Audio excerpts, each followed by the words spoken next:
Excellencies, honorable guests, distinguished delegates, colleagues, ladies and gentlemen, good morning.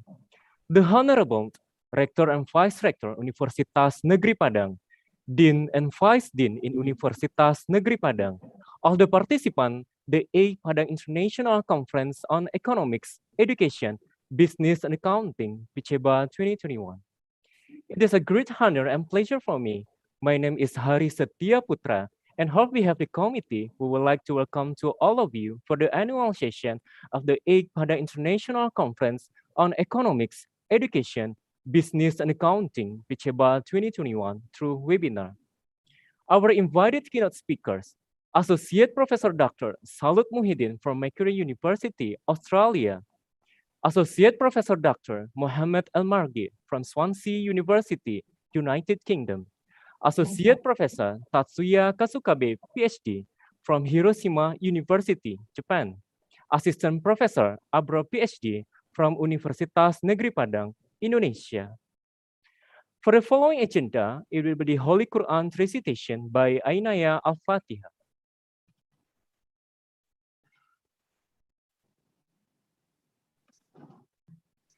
Assalamualaikum warahmatullahi wabarakatuh. Waalaikumsalam.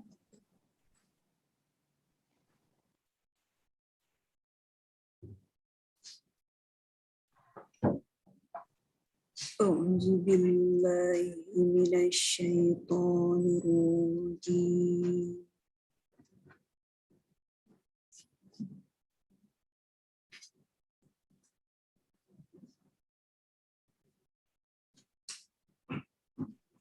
Bismillahirrahmanirrahim.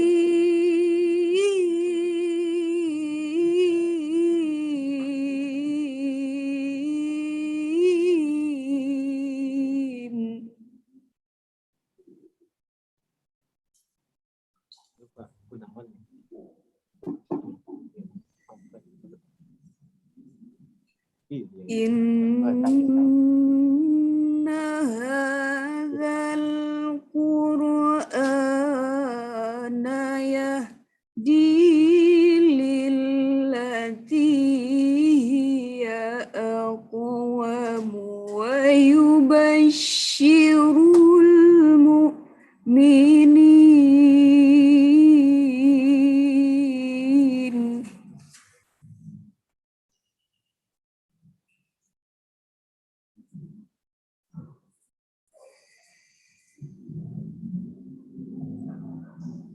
ويبشر المؤمنين الذين يعملون الصالحات أن لهم أجرا كبيرا.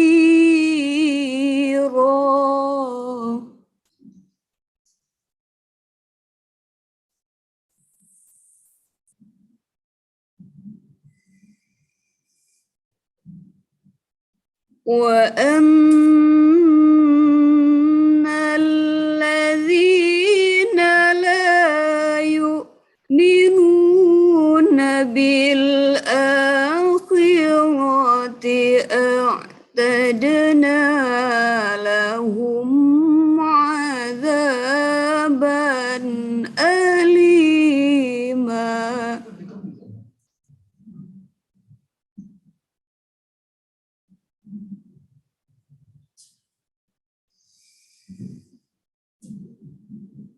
ويدعو الإنسان بالشر دعاءه بالخير.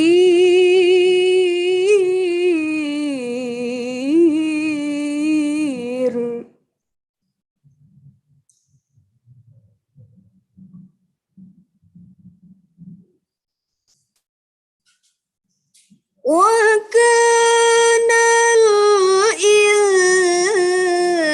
الإنسان عجولا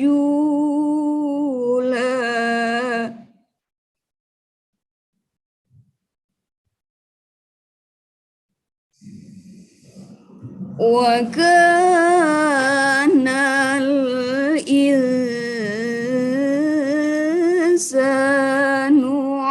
عجولا صدق الله العظيم.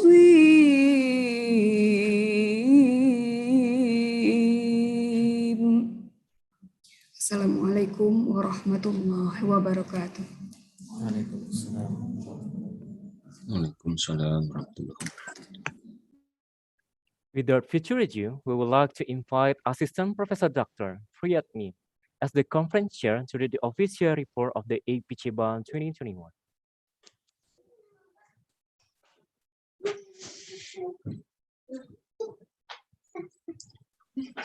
Lee,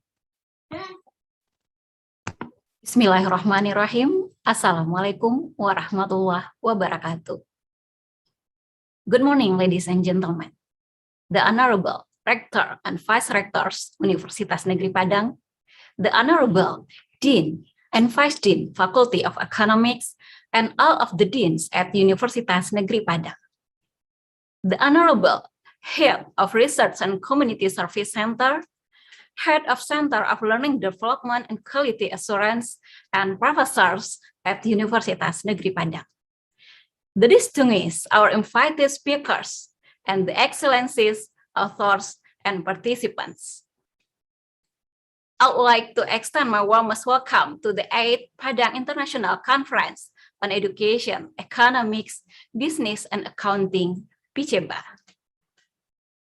First, all praise due to Allah Subhanahu wa Ta'ala, who has bestowed our pleasures for the health, the opportunities, and the happiness. Without His mercy, it's impossible for all of us to join here. Salawat and greetings remain poured to the Prophet Muhammad Sallallahu Alaihi Wasallam, who has been guiding us on the path of Allah Subhanahu wa Ta'ala. Today, I also like to express my deep gratitude to all the committees who have worked hard and sacrificed their time to organize this conference. It's an honor for me to be here on this occasion because the 8th PICEEBA is the fourth virtual conference held by the Faculty of Economics. In this conference, we have 111 people registered, with almost 500 participants from various regions. However, this conference is not free from weaknesses. As the chairman of the committee, I apologize for the inconvenience. And the last, I'm looking forward to see you again in other occasion in the near future. Thank you very much. Wassalamualaikum warahmatullahi wabarakatuh.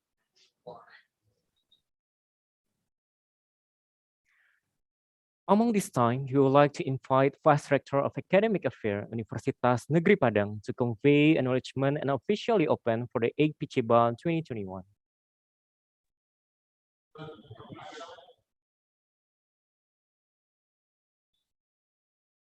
Assalamualaikum warahmatullahi wabarakatuh.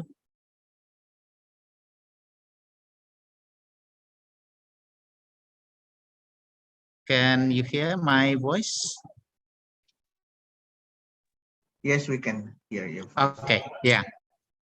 Assalamualaikum warahmatullahi wabarakatuh. Alhamdulillahirabbil alamin. Wassalatu wassalamu ala asrofil anbiya'il mursalin wa ala alihi wa sahbihi rasulillahi ajma'in, amma ba'd. A very good morning, ladies and gentlemen. The Honorable Vice Rectors of Universitas Negeri Padang, Dean of Faculties of Economics, Associate Professor Dr. Idris, Deans of other faculties, Vice Deans, Department Heads, Program Coordinators, Keynote Speakers, Invited Speakers, distinguished guests and participants of the 8th Padang International Conferences on Education, Economic, Business, and Accounting, which is organized by the Faculty of Economics, Universitas Negeri Padang. Alhamdulillahirabbil alamin. So in this very great occasion, we have the chance to meet again in this virtual meeting to become the witness of the opening one of the 2021 International Conferences Series in Universitas Negeri Padang. So right now we have run more than 25 international conferences in Universitas Negeri Padang, and which have received great support from many partners. And we fully understand that it is not that easy to host the conference in this COVID pandemic conditions. But actually, hosting the virtual conferences provide us new opportunities as well as new challenges, especially in the way we manage the presenters, participants, and presentation schedules. And the most important thing is the way we manage the use of technology. So I'm really proud to state the themes of this conference is the rethinking of innovation and competitiveness in economics, business, and education in the post-pandemic era, challenges and opportunities. So we are really sorry to say that our rector could not be with us in this virtual room due to the other important event that he has to attend. We apologize for this inconvenience. So representing the rectors of Universitas Negeri Padang, I'm very pleased to join the opening of this virtual conference, and my sincere appreciation to the deans of faculties of economics who has regularly support the faculty for making this conference even happen. And this is the 8th conference. I'd like to say my special thanks to all the distinguished speakers for taking time to participate from near and far in today's conference. Associate Professor Dr. Muhammad Almardi, Associate Professor Dr. Salud Mohidin, Assistant Professor Abror, PhD, and Associate Professor Ta Suya Kusake, PhD. Thank you all for your participation and your time to provide to us with this today conference. I believe that this conference will become a good medium for us, an opportunity as well to learn, communicate, and share the newest information about the knowledge, concept, theories, and the most important thing is the result of research. And also, it is expected that we are able to create networking, to collaborate with the international speakers and experts, as well as at the levels of institutions in the international levels. Moreover, through this conference, we can improve the quality of our research as well as innovations and trends in economics, business, education, accounting, and other related fields for the global challenges. Ladies and gentlemen, let me restate and quote a bit what experts say about innovation and competitiveness in economic and business. Innovation can be in the form of ideas, strategies, practices that companies run to develop products and services to the market. The term innovation embodies various concepts describing different characteristics, such as products and process innovation, radical and incremental innovation, systemic and component innovation, and more recently, closed and open innovation. The term innovation is also a type of new product development practices, and innovation must serve as a basis for successful product development. Innovation capability is actually one of the most important dynamics that enables small and medium-sized enterprises to achieve a high level of competitiveness advantages in the national, international, create opportunities to access new markets, and a key variable in the enhancements of organizational performance.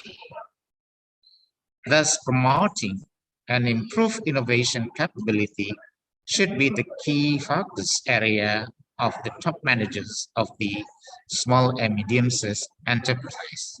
Companies that want to cultivate innovation capabilities need to establish routines and learning processes.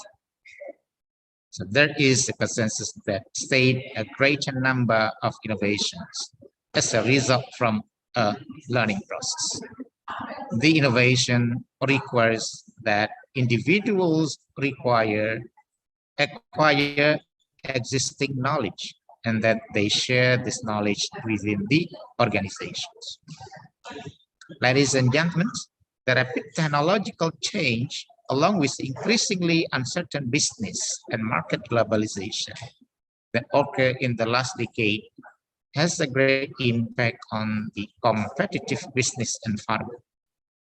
Similar to large companies, small and medium-sized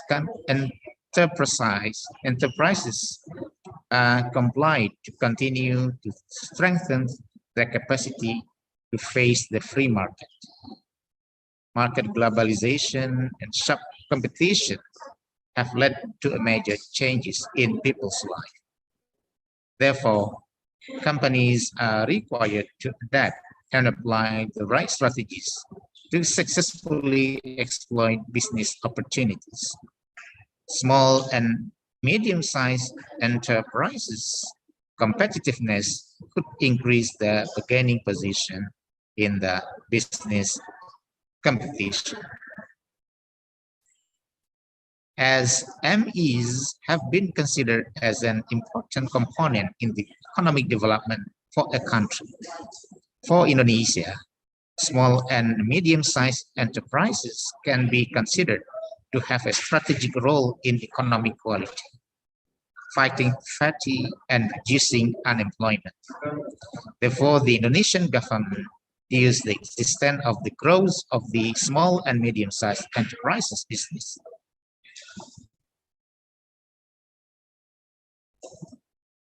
According to the Ministry of Cooperatives and Small and Medium-Sized Enterprises of the Republic Indonesia, the number of SMEs in Indonesia is around 98% of the total business units and permits 96% of the total workforces in the country. So SMEs sectors is also not able to provide around 50% of goods and services need, and its contributions to export and national economic growth reaches from 2 to 4%. However, the potential is often not brought to fruition because the common problems related to size, isolation, market opportunities, standards of quality, supply chain, logistics, and low technological innovation. To obtain a profit margin, small entrepreneurs in developing countries use innovation and imitating capability as strategies for their long-term growth. Ladies and gentlemen, I think some or a few of the things or the ideas that I have mentioned previously will be discussed in this great conference. Distinguished guest participants, ladies and gentlemen, on behalf of the academic staff, administrative staff, and students of Universitas 8th Padang, so we thank our speakers and participants for your contributions, so which will make this conference a success. We can imagine that a better exchange than seeing invited international speakers from several countries here joining forces in the conference to share experiences, research findings, and inspiring ideas. And the most important thing is to have opportunities to learn many things from each other. We expect we learn new ideas from the speakers, which we can adopt and adapt to further improve our work in the areas of economics, education, business, and accounting. I know that there will be many interesting and useful presentations. I believe many good experiences will be shared and good lessons will be learned. Members of organizing committee have been working very hard. I'd like to thank them all for their dedication, time, and efforts. I wish also to thank our patrons, individual and organization partners, and also volunteers. Without their generosity, we would not be able to create a total environment to support your full participation. Thank you all for your presence and participation. And you are the very important part of this conference success. Please enjoy the conference. Ladies and gentlemen, by saying Bismillahirrahmanirrahim, the 8th Padang International Conference on Education, Economics, Business, and Accounting is officially open. Thank you. Wabillahi taufiq wal hidayah. Assalamualaikum warahmatullahi wabarakatuh. Waalaikumsalam warahmatullahi wabarakatuh. I would like to say welcome to Associate Professor Dr. Saud Muhyiddin from Macquarie University, Australia. To closing the opening ceremony with the blessings, we would like to invite Assistant Professor Dr. Zul Afdal to the dua recitation from Islam.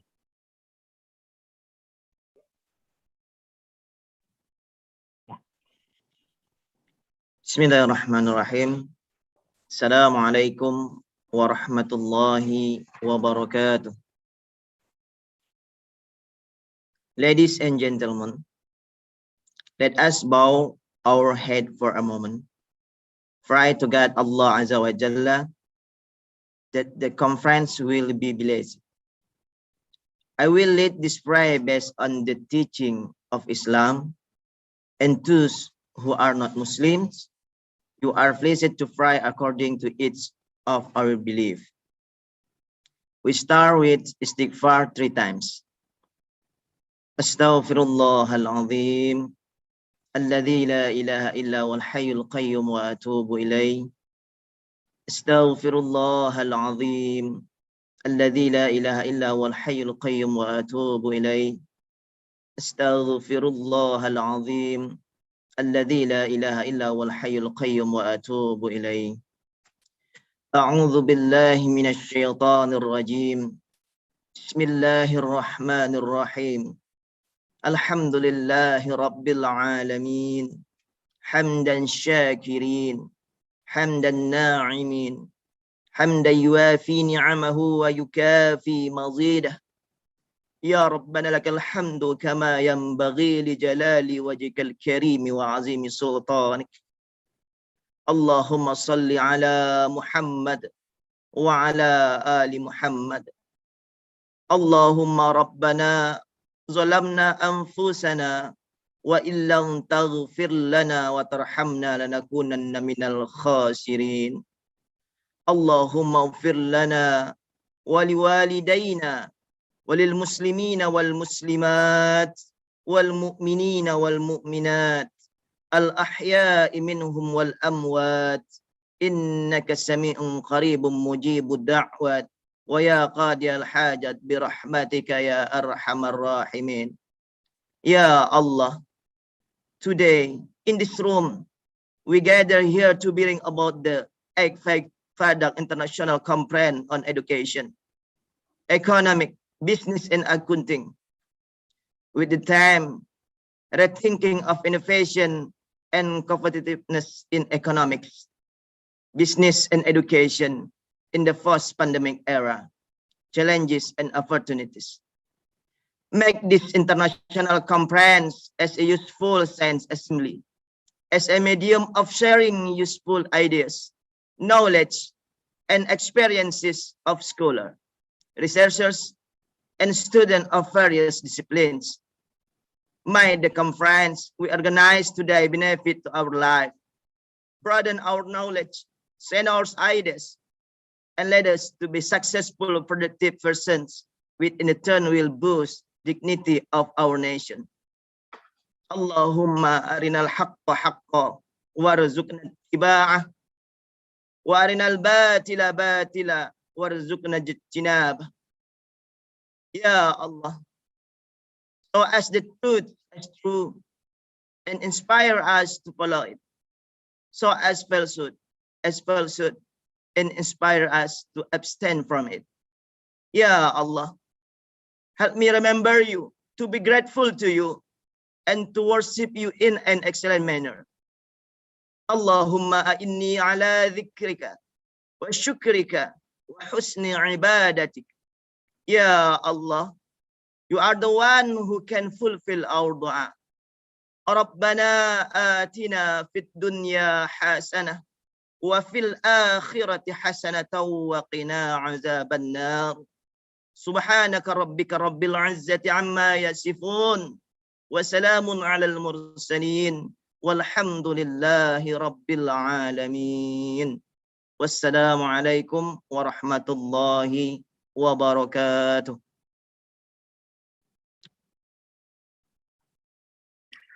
Ladies and gentlemen, we would like to invite our moderators of plenary session, Assistant Professor Tri Kurniawati. Time is yours.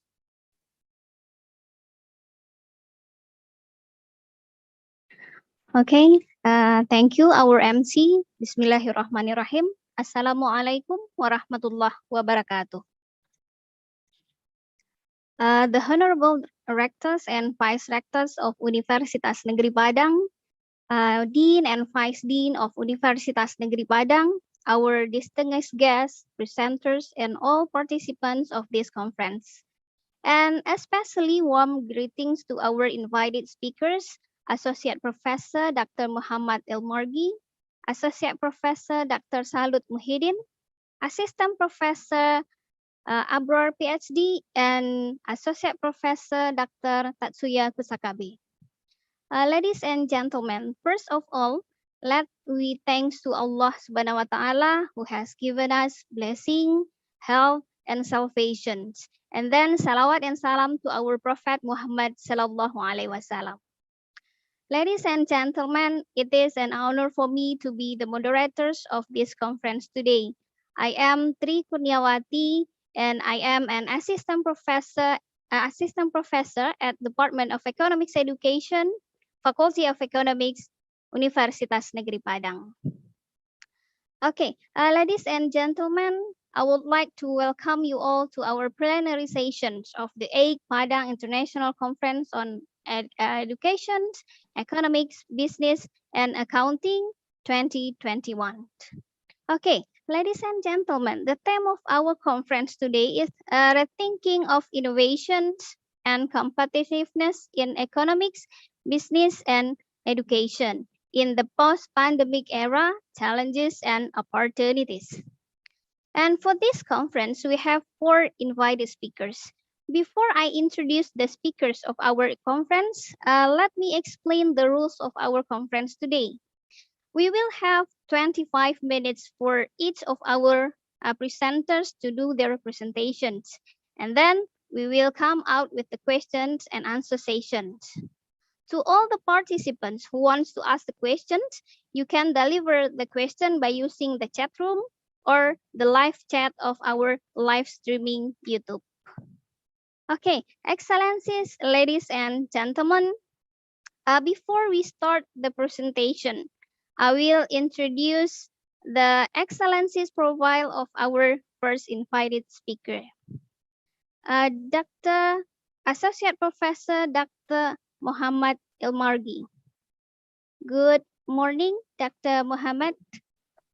Hello, good morning, everyone. Good morning, Terry. Thank you all for inviting me for this event. I'm very grateful for everyone but now you, Abru, as well as Mutia, I think you have done an excellent job in terms of organizing this conference. So thank you all.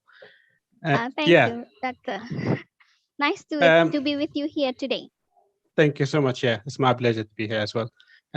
Yeah, what we're going to do today is, first, this is my profile. I'm a senior lecturer in accounting at the University of Swansea here in UK. My research mainly is related to area of accounting, accountability, as well as corporate governance.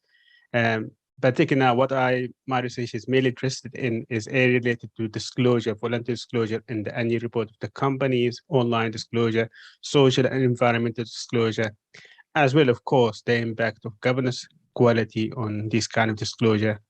Also, I'm doing some other kind of research which is related to executive pay, risk management, which is again part of today's seminar as well, or this session. Okay. In terms, thank just you, quick, Dr. Muhammad. Thank you for the profile. Yeah. Okay, before we start the presentations, I will give the information about the title of your paper first. And thank you for Dr. Muhammad to introduce his own profile in front of us all. So Dr. Muhammad is one of the lecturer in Swansea University, and he took his bachelor study in University of Al Maghreb, master study in University of Huddersfield, and he earned his PhD study from University of Huddersfield as well. Okay, the title of the presentation of Dr. Muhammad Al-Margi is about non-financial reporting in non-profit organizations, the case of risk management regulation and disclosures in UK higher education institutions. Okay, Prof. Dr. Muhammad, time is yours for the presentation, please. okay.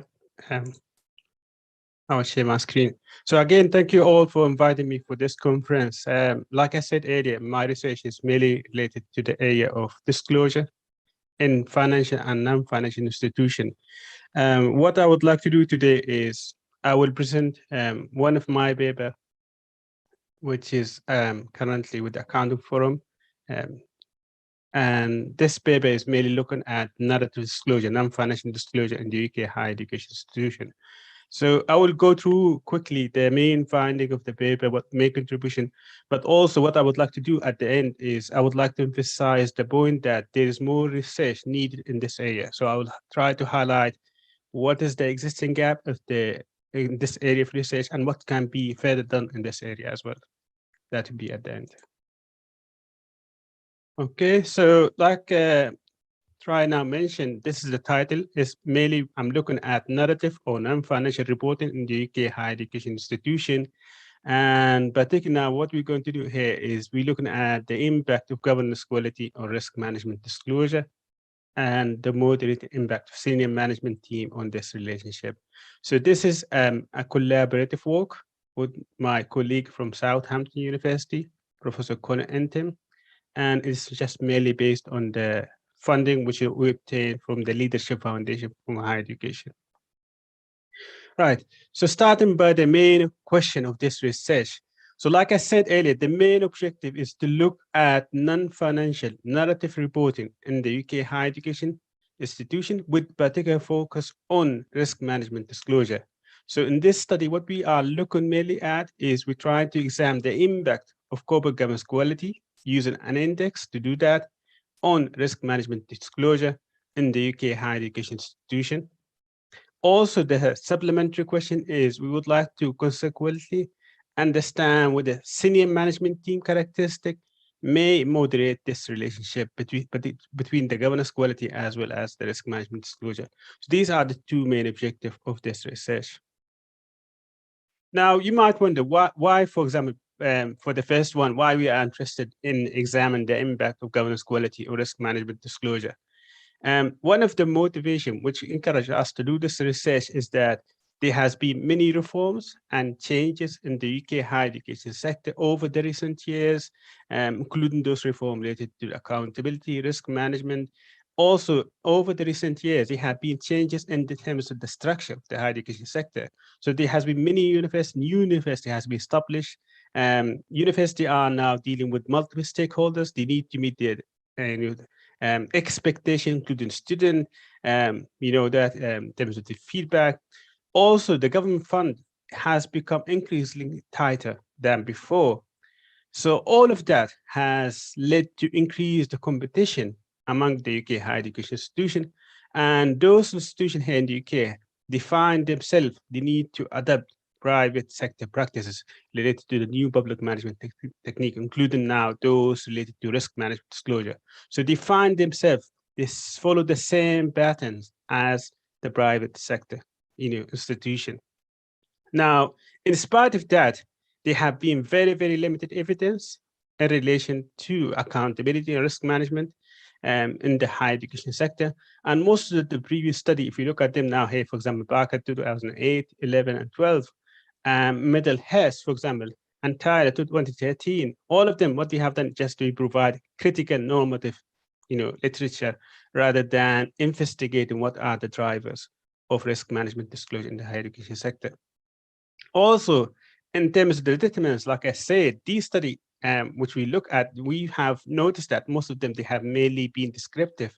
So this just describe what is the existing risk management disclosure practices in the higher education sector, but then they don't examine why higher education institution in the UK, they engage in such practices. When I say practices, I'm referring to the risk management disclosure. However, when we look at the other side, which is existing empirical evidence, we notice that most of them, they have been conducted on profitable organization. And that was the main reason for us to examine the determinants of voluntary risk management disclosure. We only found 2 studies which conducted in the higher education sector in the UK. One of them is Gordon et al. 2002 and Entim 2017, but both of them, they look only at general voluntary disclosure rather than risk disclosure. So that's why our study is the first study, which is examine the impact of governance quality or risk management disclosure in the higher education sector. So that's for the first objective. That's why we examine the impact of governance or risk management disclosure. We also, like I said earlier, we mainly also interested in examine the moderate impact of senior management team on the link between governance quality and risk management disclosure. And now you might wonder why this is the case. The reason behind this, because there have been many suggestions in the existing literature and evidence which indicate that governance rule is a shared arrangement between different parties, including now the senior management team, which we're looking at now here in this study, also the Senate, which is the academic part in the higher education institution, and the Vice Chancellor Board or the Governance Board. So what we're arguing that if these 3 parties they collaborate with each other, that maybe will improve risk management practice in the higher education sector, as well as governance practice. Of course, like we said earlier, this might improve the relationship between these 2 variables. Coming to the research design, but now for the data, how we have collected our data. What we have done mainly is we have first identified those higher education sector or institution, the UK higher education sector, using his website, higher education institution website. And we have identified 164 higher education institutions. However, what we have done is we have, after identifying this 164 institution, we have extracted the annual report for the period from 2009 to 2014, and we mainly, kept those high institutions with available annual report, and that resulted in having 117 at the end. Okay, these 117, as we see later on, they are distributed in different regions in the UK, including England, Wales, Scotland, as well as Northern Ireland. Now, for the governance, quality, and risk management, what we have done is we have constructed indexes, okay, to do that. So first, for the risk disclosure index, this index constitutes 127 items, and these measure different things related to financial, operation, and strategic risk. And the measurement is ranging from 0 to 6. So for example, if there was no disclosure, 0, 1 is only past information, 2 is like, for example, future information, 3 if it was good news, 4 is like bad news, and 4 we go like this. Okay, so we try to qualify these information based on the annual report and data. Also, we have constructed another index to measure corporate governance quality, and this index again includes 100 items, and this was mainly developed based on the UK higher education guidelines, particularly for the governance structures. And the scoring was from 0, 1, 0, it indicates no disclosure, 1, it means you have disclosed these items in the annual report. For the senior management team, another factor again, these data have been collected, mixed. Some of these data have been collected, but now for the governance data has been collected from the annual report. For the senior management team characteristic and composition, that was collected from the higher education institution website. So we need to go to their website, see, for example, the age of the senior manager, as well as we look at the meetings, so that all of the, as well as the agenda as well for the senior management team. So all of that is from the university website. So this is our regression model. So we have used OLS regression model for the main objective. And the first model, as we can see, risk disclosure index is a function of governance quality plus other internal governance variable. So that include the board size, meeting, and so on for the governance board, as well as we have control for the higher education sector characteristic, including, for example, the size of the higher education institution, the age, maybe they are pre-1992 or post-92, if they are from Russell Group or not. So all of that has been taken into account as a control variable. For the second model, again, what we have done is we have made an interaction between senior management team characteristic and governance quality. And if you see now here, we have mainly looked at the executive senior management team size, executive senior management team diversity, and for the diversity, we have looked at gender and ethnicity diversity, and executive senior management team meeting. So these are the main characteristics we looked at. And like I said earlier, these characteristics, when what we have done is we look at the higher education institution website to find this information. Of course, we have done alternative test, but now we have used alternative measure for our risk disclosure index governance quality. We have also used instrumental variable, fixed effect, as well as GMM to check the robustness of our result. So just quickly for the sample, like I said earlier, our sample is originally constituted of 164, and we excluded those institutions with mission annual report, either 1 year up to 6 years. So any institution which doesn't have this kind of a report, which is annual report, they would be excluded from our sample. And if you see now here in England, we ended up having 90 higher education institutions. That included university and university colleges. We also in Northern Ireland, we have only three higher education institutions. Scotland, we have 16, with 8. So in total, what we have done is we divided them into 2 groups, pre and post 1992. And we see now here almost equal distributed in terms of the higher education institution. Okay, so when we say a pre, usually these tend to be old institution. Okay, they established before the 1992, and usually they tend to be large. The established institution like they are from Russell Group, and they have good quality in terms of teacher research and so on. And for the post 1992, these are. Here we have the chart which represent the changes in the risk management practices disclosure, as well as governance disclosure over the 6 years, which we examined. And if you see now here, but now when you compare risk disclosure to the governance disclosure, it's significantly lower, but now for the risk disclosure, okay? Yes, we can see it's improvement over time for the 2 of them, but then it is very low. But now when you look at risk disclosure, we compare that with the profitable organization. It's very, very low. And I think this is one of the suggestions for our study is they might be more emphasized over the recent years, but now for the higher education, they need to engage more risk management disclosure practices.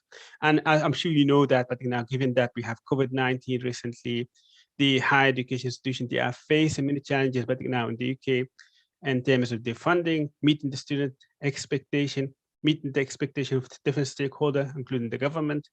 So all of that has increased the need for risk management disclosure over the recent years. Right, so this is the summary descriptive statistic table, and this is the overall risk disclosure. Like I said, the mean value is almost 17%, and it ranges from maximum value of 31 to a minimum value of almost 7%. And when we split the sample into pre and post, what we have noticed that now those institutions which classified as post-1990 institutions, they engage in more disclosure in risk management practices. Also, when we look at the governance here, overall governance index, there wasn't much difference between the pre and post-1990 institution.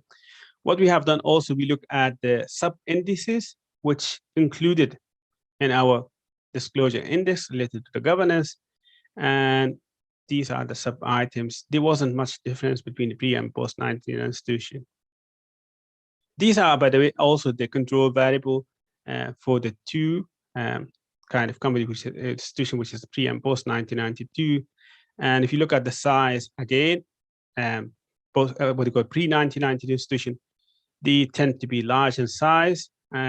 Also, surprisingly, what we have noticed also, the governance board diversity, those which an institution, we call them post-1990 institution, they tend to be having more diverse board, okay, compared to the pre-1992. So by the way, what I would like to emphasize here, overall, what we can see from this table, there's significant variances in terms of distribution of variable, which is good, of course, for the analysis purposes. And this is the main result. This table here, starting by the first model, what we have done is we have run a regression. We regress governance quality index on risk disclosure, and it's positive and significant. What we have done also, we have run the governance quality index on the sub-indices. So we have sub-indices, if you remember earlier, for the governance quality. Let me go back quickly just here. So these are the sub-indices of our governance disclosure index. So we have run that again is risk disclosure, and the result is still positive and significant. We have also run the impact of governance quality on different type of risk disclosure, which is financial risk, operational risk, strategic risk. For the financial, it's not significant, but however, for the operational risk and strategic risk, both of them are positive and significant, which is confirmed the main finding that governance quality is very important in driving risk management disclosure. Of course, we have control for different variables.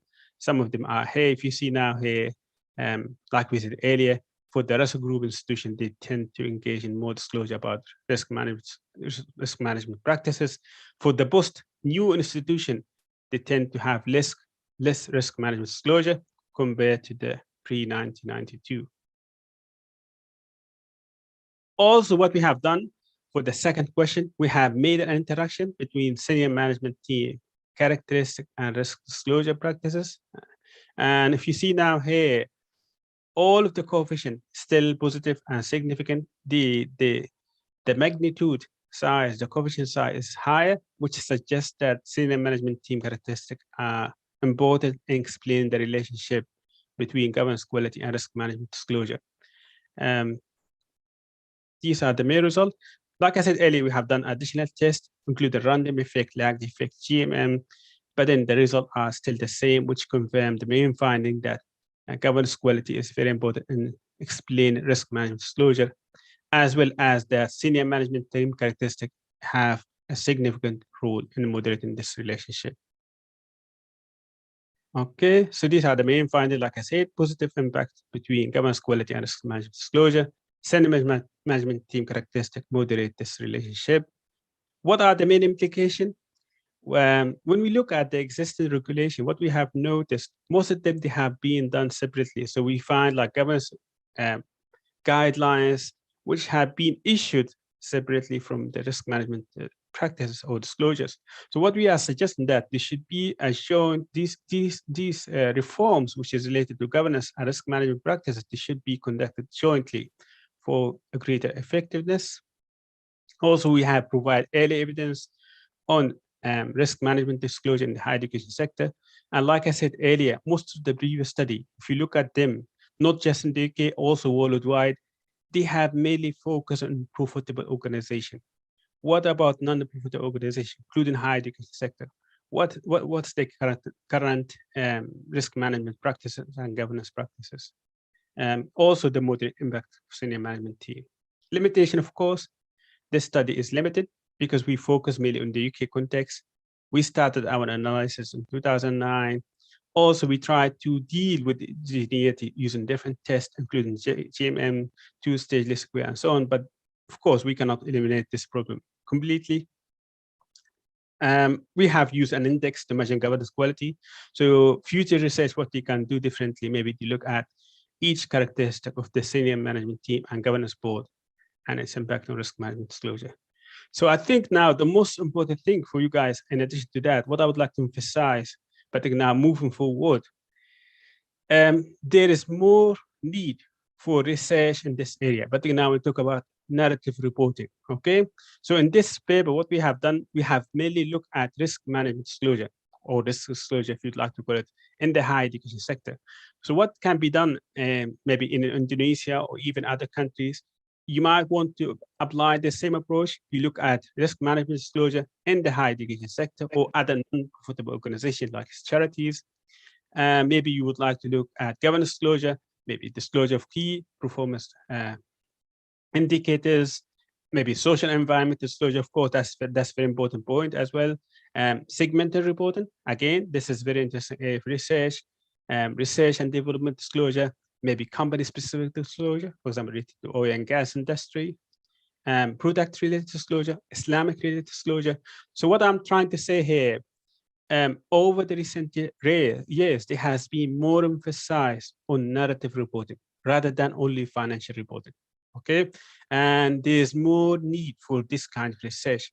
And now, once you do that, what I would say is this is required. Most of the journals, they are interested in this kind of research, and it's likely to get that it's going to be easily accepted in a good quality journals. Okay, so this is one point which I would like to say here. We need to have more research on non-financial reporting or narrative reporting.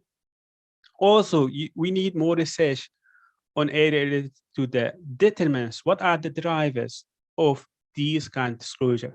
But now you know that there's more research interest in gender, the role of diversity in gender, ethnicity, maybe of the board, maybe the nationality, the age of the board of director, maybe the education background. So all of that is very important, and maybe it can explain why any institution, doesn't have to be financial institution like we said earlier, engage in different kind of narrative reporting.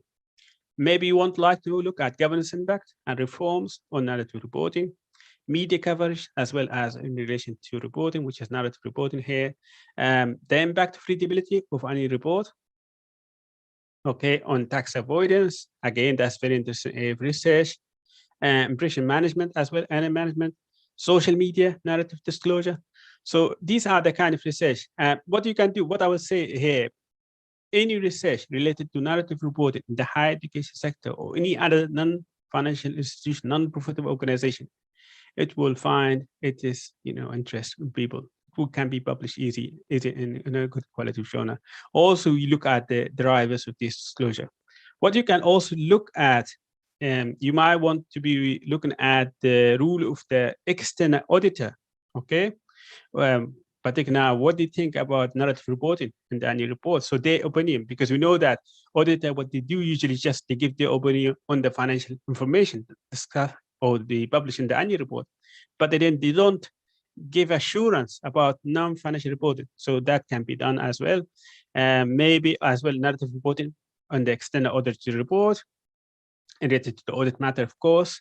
Narrative reporting by the audit committee, again, that's another area of research, okay? So these are very important area of research, which I'm based on my understanding, there hasn't been much research which has been done in this area. Also, in addition to the determinants and the drivers of narrative reporting, you might be looking at the consequences, okay? So you might say, okay, now I understand, Mohammed, there's a need for narrative reporting. What's the benefit for this institution? So you might be looking at financial benefit for them. Like, for example, now here, financial performance, fair value, maybe credit rating, okay, capital structure, dividends, and so on, maybe executive pay. So that's one example. You might be looking at non-financial benefits, okay, and maybe satisfaction of the customer or the stakeholders, their trust, their loyalty. If you look at the higher education sector, maybe you look at their ranking, for example. So the impact of narrative reporting on the ranking, for example, or other non-financial performance, how they are perceived by the externals, okay? So that's again another area of research. Finally here, there is a report which published recently about the COVID impact on narrative reporting 2021, and this is the link by the ICAEW. Again, this report emphasized the fact that there is more research need in this area of research, but now we talk about narrative reporting. So these are the main things which I would like to emphasize. Just to summarize just briefly what I said. So what I said earlier is there's more research need for narrative reporting, which is when I say narrative reporting is non-financial reporting. And also there's more need for research in this area, particularly now for non-profitable organization, including, of course, higher education sector. You might also want to look at why these institutions engage in this kind of reporting. So what are the drivers? And then the consequences of engaging this disclosure. So these are the main things which I would like to emphasize here. Otherwise, I'm very grateful for you again for inviting me for this conference. And these are my contact information, just if you would like to. Yeah. Thank you all for this.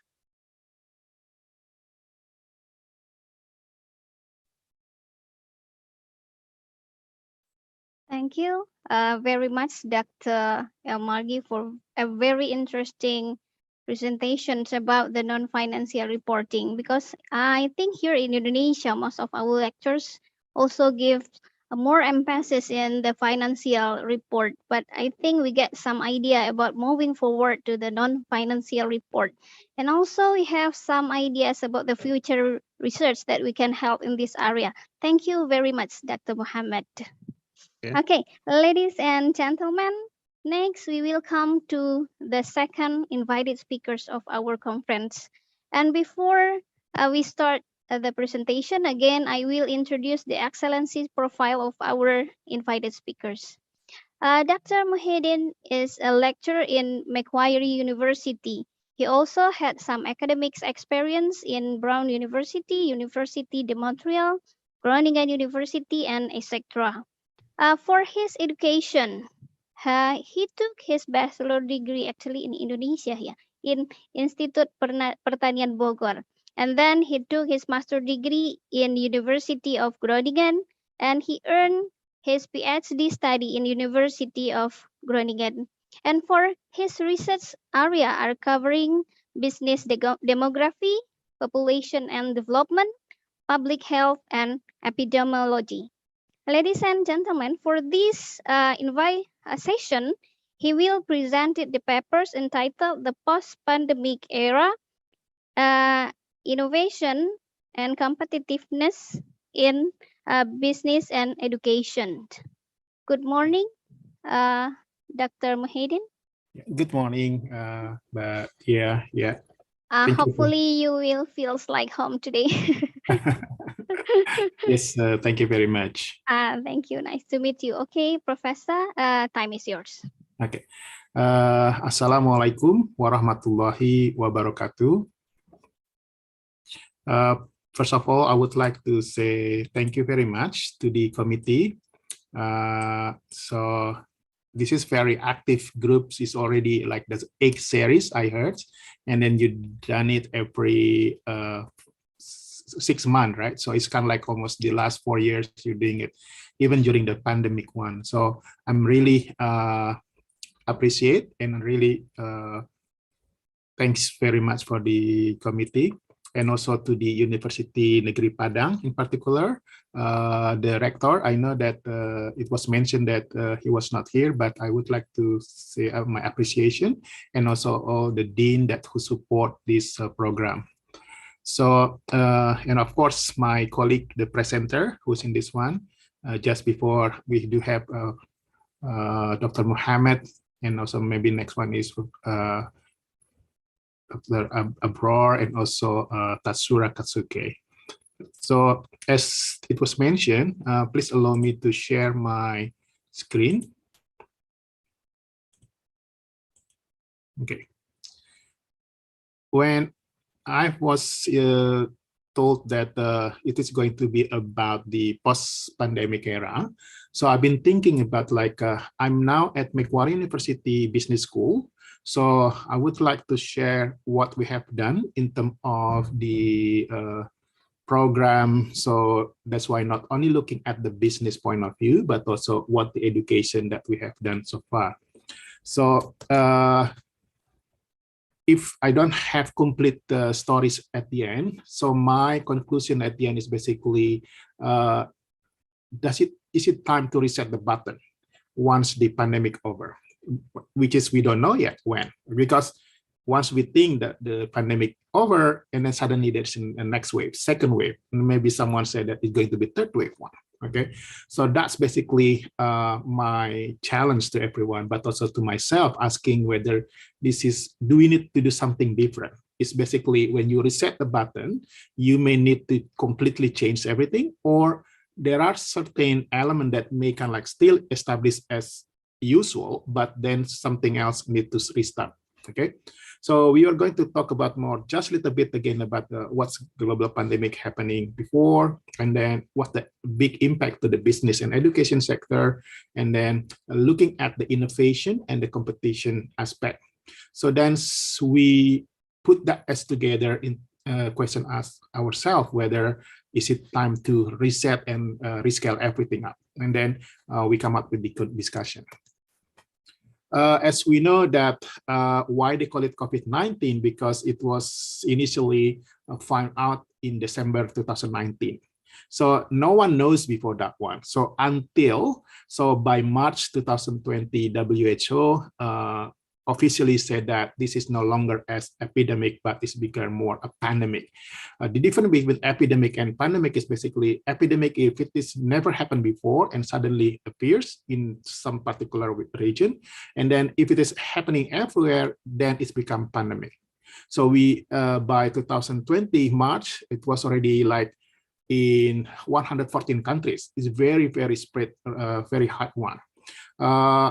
One of many studies or several studies mentioned why it's happening, because we knew that China during that period, even until today, is basically very big in terms of global economics. Okay, so the mobility, in particular population, people who's doing business from China and the other one, so it's kind of like spread everywhere. So that's why the INI study in 2020 back one, looking at the passengers from China, 3 or 4 capital cities in China, Guangzhou, Shanghai, Beijing, and so on. They just predict that one, and it was published in Nature, I believe. Yeah.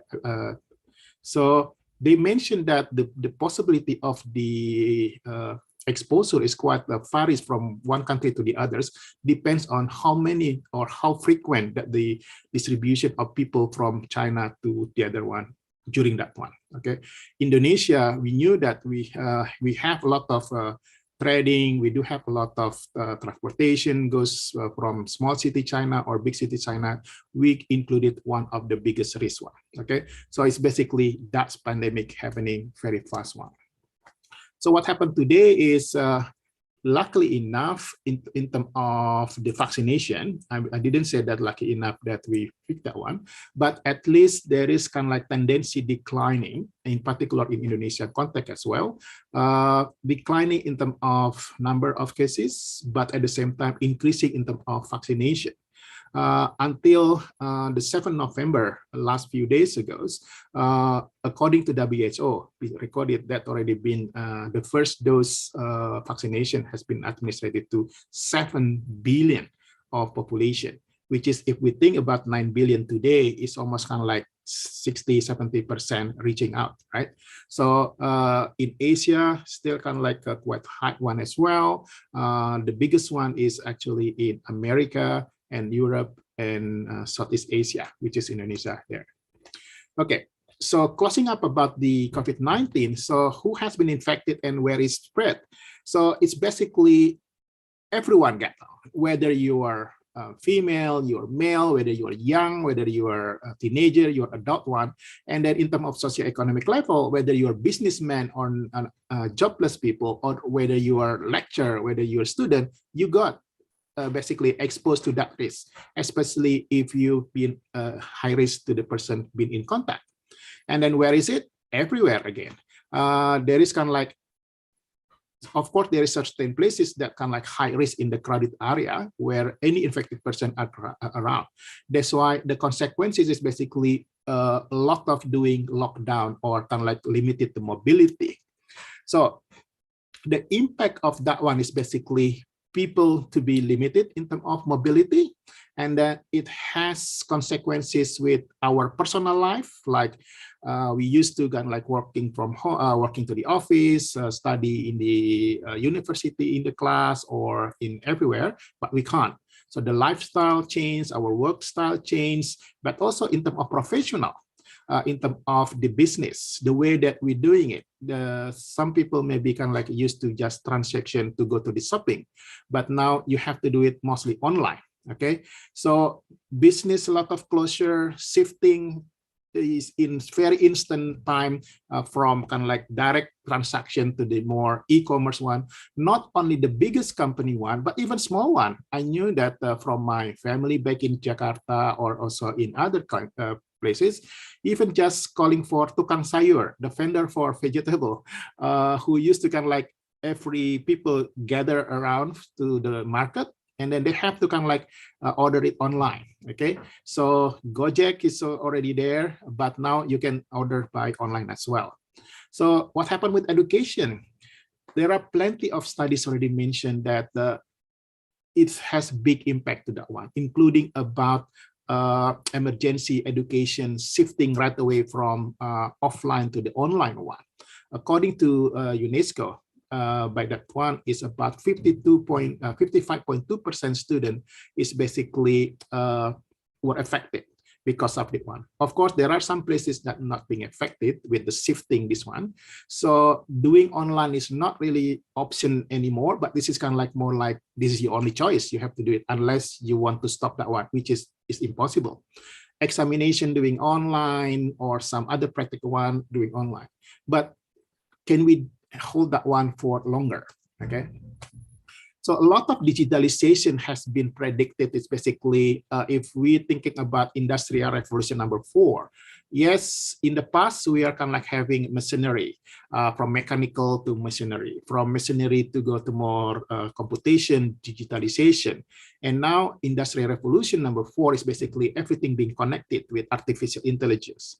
So COVID-19 actually, before COVID-19, that's kind of like using digitalization a little bit slowed down. But because of the COVID-19, a lot of studies find out, including from Mehran, Andalib, and Umbul, saying that that's actually accelerating very fast one. So rather than stop the use of digitalization, because of the COVID-19, the use of digitalization become kind of like skyrocket one. It's very, very hard one. So like we are doing now, we are using Zoom, we use kind of like the meeting group one, right? So that's happening almost everywhere one. So one of the conclusion is that if you go to a lot of business school, a lot of to the consultant agency, a lot of the business one of the answer is basically do some innovation. We cannot just doing or waiting until it's over. We need to do something different. So usually innovation focus for the business about profitability, productivity, and also competitiveness. So in the post-COVID-19, it has to be extended. Not only that one, but it needs to become like more about human issues. about whether this is improving our quality of life, because that's what's missing before.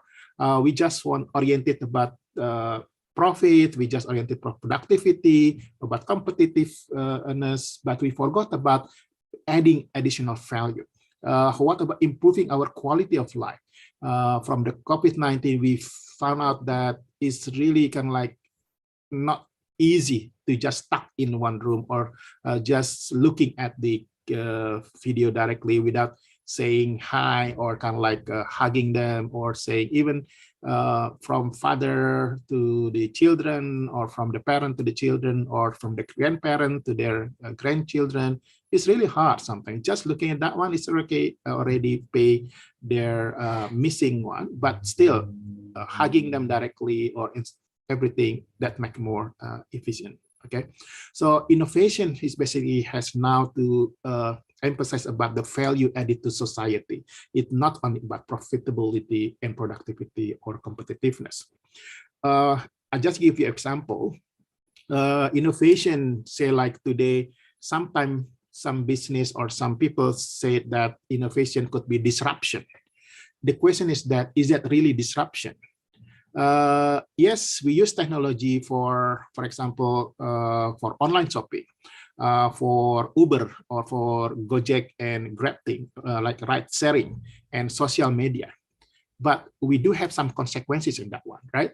So because of this automation, because of this is kind of like simplified of the line, in the past, like if we still have using taxi, or we go to the Pangkalan bus, or we go to the bus station, we have to kind of like to go to the station or to the taxi station, and then to ask the taxi driver, can you drive me from say my home to the market, and then you ask for the price. But with ride sharing like Uber or Gojek or Grab, you just kind of like looking at your laptop or your telephone, you know how long it will take, you know how much is that. So a lot of kind of like the communication line or the line that has been cut. So it means there is no more people working as parking personal staff to do that one. There is no more people working. So there are some basically employment disruption or line.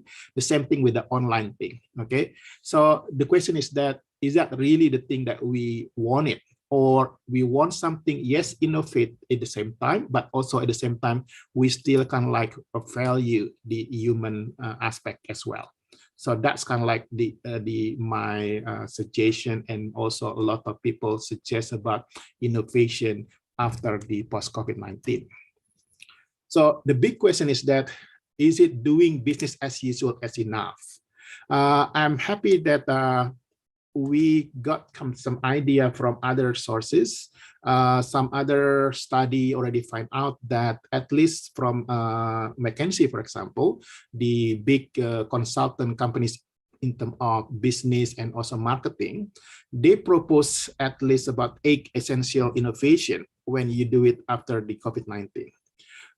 Aspire, okay, so not only innovate but also lead to the growth one. Carefully choose it, so not everything like on the table you may need to choose, but basically very selective one.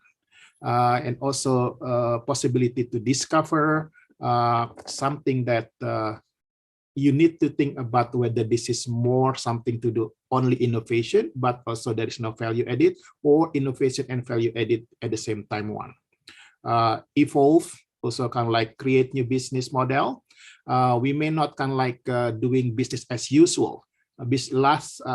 Past business model, maybe it's like we do it manually, but now we have to do it somehow incorporate online.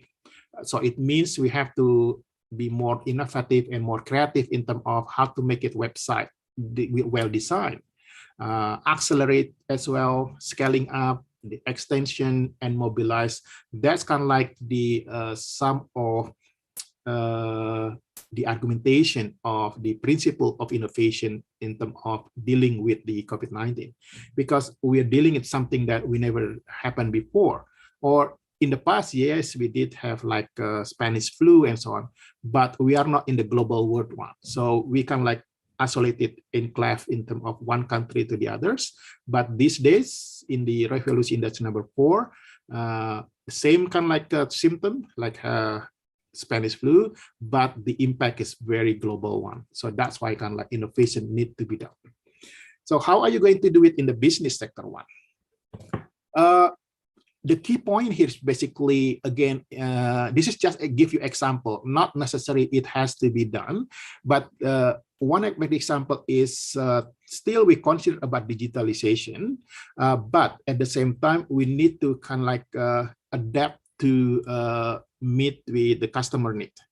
In the past, without any digitalization, what the customer want. Nowadays, once digitalization is there, when the customer can choose their own and tailor that one, maybe no longer become pull factor, but rather than more push one. Okay, so if everyone is learning about supply chain management, there are pull strategy and push strategy one, whether this is from demand side or from the supply side. Okay, so if it is from in the past, maybe the model is basically mostly the producer produce a lot of the stock and then put in the market one. But today, because of the customer knows what they want, so we need to also kind of like tailor between the balance between not only from the demand side, but also from the supply side, but also the demand side. So there are kind of like some sectors need to be tailored accordingly. So being more transparent to stakeholders. So something from the first tier, like supplier, producer, and then until the end, from upstream to the downstream, until the customer, we need to be transparent, because these days with the globalization and then influence of digitalization, where the review must kind of like influence a lot, then we need to be more transparent. Otherwise, someone may kind of like use your weakness for that one. When you say you open transparency and then say like, yes, it has been mentioned, this is kind of like the advantage, this is kind of like the disadvantage. So then the customer can choose. Other than that one, identifying and quickly addressing new opportunity at the same time. You heard about the electric car these days. You may heard about a lot of things.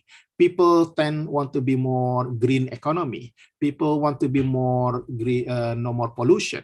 Okay, so we need to kind of like listen the voice of the customer as well if it is about the business.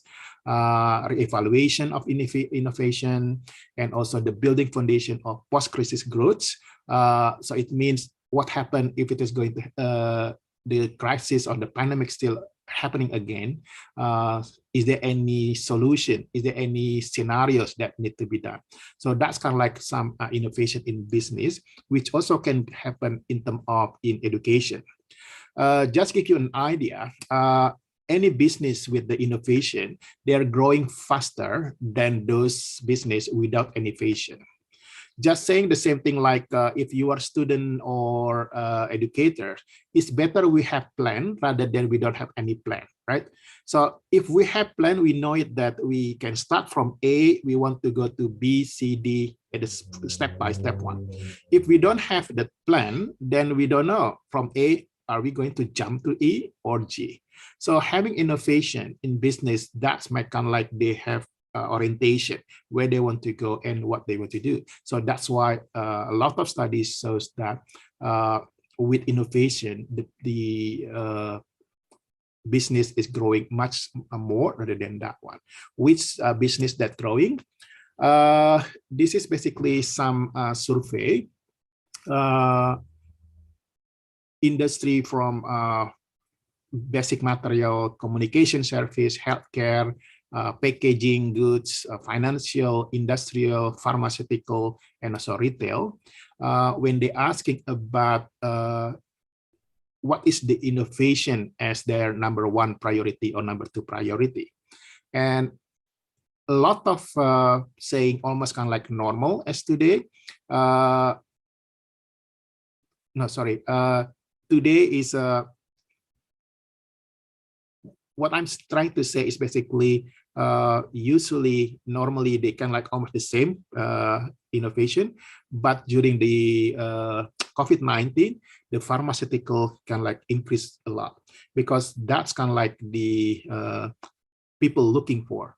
They want to be healthy. They want to get vaccination. They want to get something that eradicate this kind of like pandemic sooner, right? So no wonder that in terms of pharmaceutical company, that's kind of like having more innovation, because they want to kind of like having this moment to get business done as well. Okay, that's kind of like the business one, side one. How many more minutes I have, moderator? It's about 10 minutes left. Okay, it's fine. Yeah, because I almost toward the mid one. So we do have innovation in business, and now in education. Yes, as I said, this is kind of like example when education we being forced suddenly from just face-to-face in the class building one, suddenly you have to go virtually, right? Some places like the Open University, where they have kind of like a module, online module and so on, they're ready, okay, for that one. But what happened with someone who's not ready? Like myself, being teaching at Macquarie University, I had partially online before, and then mostly offline. I didn't know what I have to do so fast. So, but then the university give us about 2 months to prepare everything from offline to be online.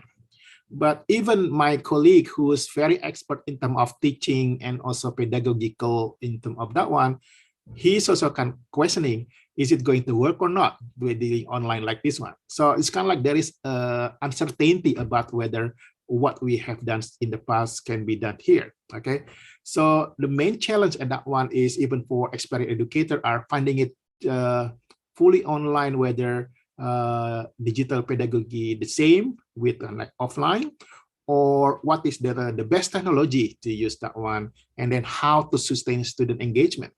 Because I had a friend who is kind of like starting from 8, for example, finished by 9:30. So in the first one, maybe like 100 people show up. And then even until 9:30, there are still 50 students remain there. And then they said, okay, goodbye. But the student wasn't there. I said, like, what's going on with the student? Are they listening, or they just open the Zoom and then they left? That was a question. So one of the innovation in education is basically trying to be more apply so-called active learning. We knew about active learning before, but how do we do it in terms of online one? So the difference between traditional and active learning is basically, if you are from the educational background, so you know about the teacher and lecturer become the center point of view in the traditional one. In terms of active learning is basically we ask the engagement from the student as well. Teacher become more and more as facilitator and coach as well as motivator, rather than kind of like from one direction. So it's kind of like more facilitator to everyone. Another one is usually teacher has the contents. Okay, this is the module number 1. We have to start from chapter 1, 2, 3, 4.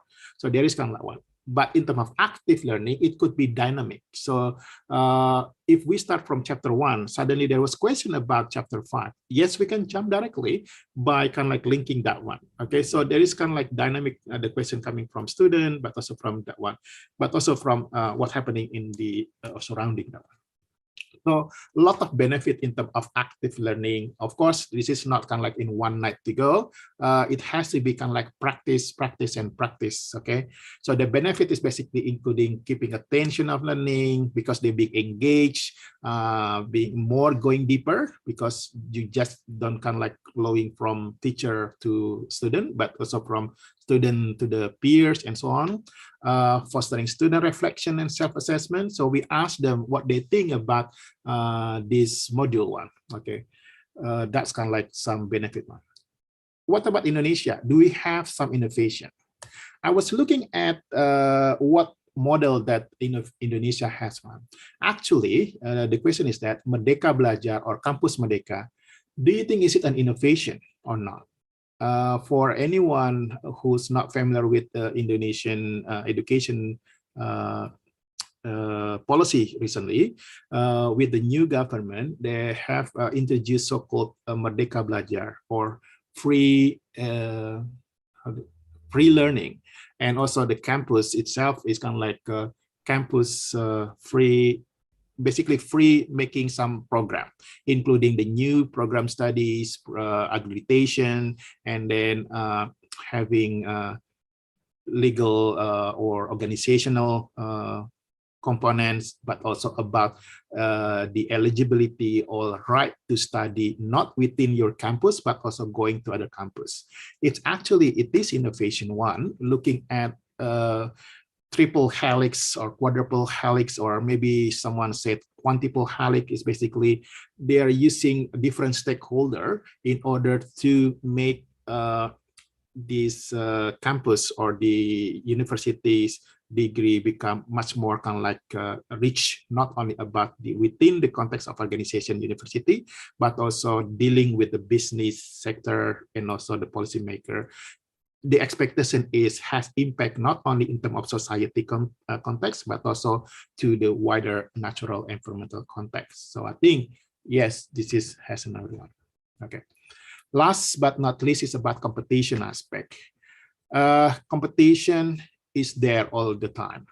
But the question is that when the COVID-19 happening, looks like whoever like the stronger will be there. It sounds like there is no more competition, right? So what type of competition become after the post-COVID-19? Because whoever has money, they can access to the vaccination.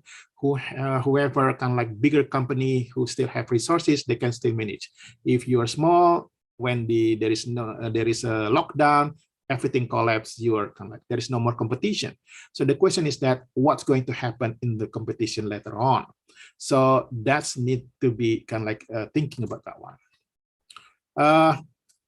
I don't have any big solution yet in terms of competition, but I just want to highlight some competitive measure in the past or until today, like Global Competitiveness Index. This is kind of like very much being used for if you are international business maker, you're looking at Global Competitiveness Index if you want to penetrate or to enter to the market in any country's one. Because one of the element, again, back to the innovation and sophistication, that's haven't been kind of like not really quite big percentage one, more percentage in terms of efficient like market finance, higher education, again, a good market. That's kind of like the big portion of Global Competitiveness Index. So it was done starting from 2005, and then basically until today is still been looking at that one. So where is Indonesia position? So Indonesia out of 136, sorry, how many countries? Yeah, so far I think 136 countries. Indonesian position still in the number 36. Not bad, but it's kind of like better than some Asian countries, but still kind of like lower compared with Singapore and others one. And then the interesting point one is about the innovation, higher education, and this index one. It has very strong relationship between that one. Another index competitive for education, we knew about the World University ranking. We knew about what D and also KS university ranking one. It's always there. They're looking at the rank. That's kind of like looking at the competitiveness. Yeah. The same thing I believe in Indonesian context domestically, dalam negeri. You also kind of like always people want to see, oh, this university, Padang, for example, best in terms of the business one, or in terms of basic education one. So a lot of people want. Because of what? Because there are kind of like putting your rank as well as your the alumni maybe kind of like helping you in terms of putting how competitive you are in terms of getting the job in industry as well. So another one is looking at the talents. One more time about the talent is also looking at the education one. So this is more kind of like human resource issues one. Globally, whenever people want looking at the hires the new talents, they're looking at global talent competitive index is also part of that monitoring, but also the candidate itself, of course, they're looking at that, whether you're coming from Indonesia, from Singapore, and so on. So at the end of the day, this kind of like the competitiveness become matters if you're kind of like trying to be compete globally or internationally. Just want to closing up with this one. Okay. So to conclude my presentation here, because I'm conscious about timing. So is it time to reset the button? There is no future in doing business and education practice as the same as we were doing it before, right? So it has to be something different, innovative way, but also still very competitive. That will be different futures, potentially a bit. Of course, we would like to have a better future for everyone. So the suggestion is that we have a look. We must to ensure that our innovation are giving value addeds, not only to the business itself or to the educational organization, but also to the society. So the question is that, do we need to reset the button? It means we repeat all over again from the beginning, or simply to change any necessary thing that we want to change. But we need to prioritizing innovation as the key for unlocking the post-crisis growth. What do you think? I think with that one, I would like to conclude. Thank you. Terima kasih. Assalamualaikum warahmatullahi wabarakatuh. Wabarakatuh. Terima kasih kembali, Dr. Okay, I think that's a very interesting presentation from Dr. Muhyiddin about the pandemic condition that we have right now. Because maybe we face the condition that we've never met before. We have to stay at home, then we have to learn from home, and then we have to work from home. And as we mentioned in our time, it could be a challenges, I think, but in another way, in another hand, it could be an opportunities for all of us. Okay, thank you, Doctor. And before we come to the next presentation, I would like to greet our partners, our distinguished guests in our DM's room. Oh yeah, okay. Actually, the honorable distinguished guests of our university partners that come and join our conference today in our Dean's room, the honorable representative from Bank BNI, good morning, and then from Bank Nagari, and also from Bank of Indonesia. Thank you for joining our conference today. Hopefully, you will enjoy our conference. Thank you.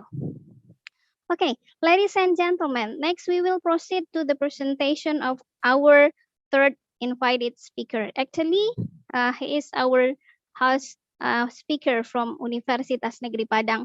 Again, I will introduce the excellency profile of our invited speaker. Assistant Professor Abror, PhD, is an assistant professor at Department of Management, Universitas Negeri Padang, Indonesia.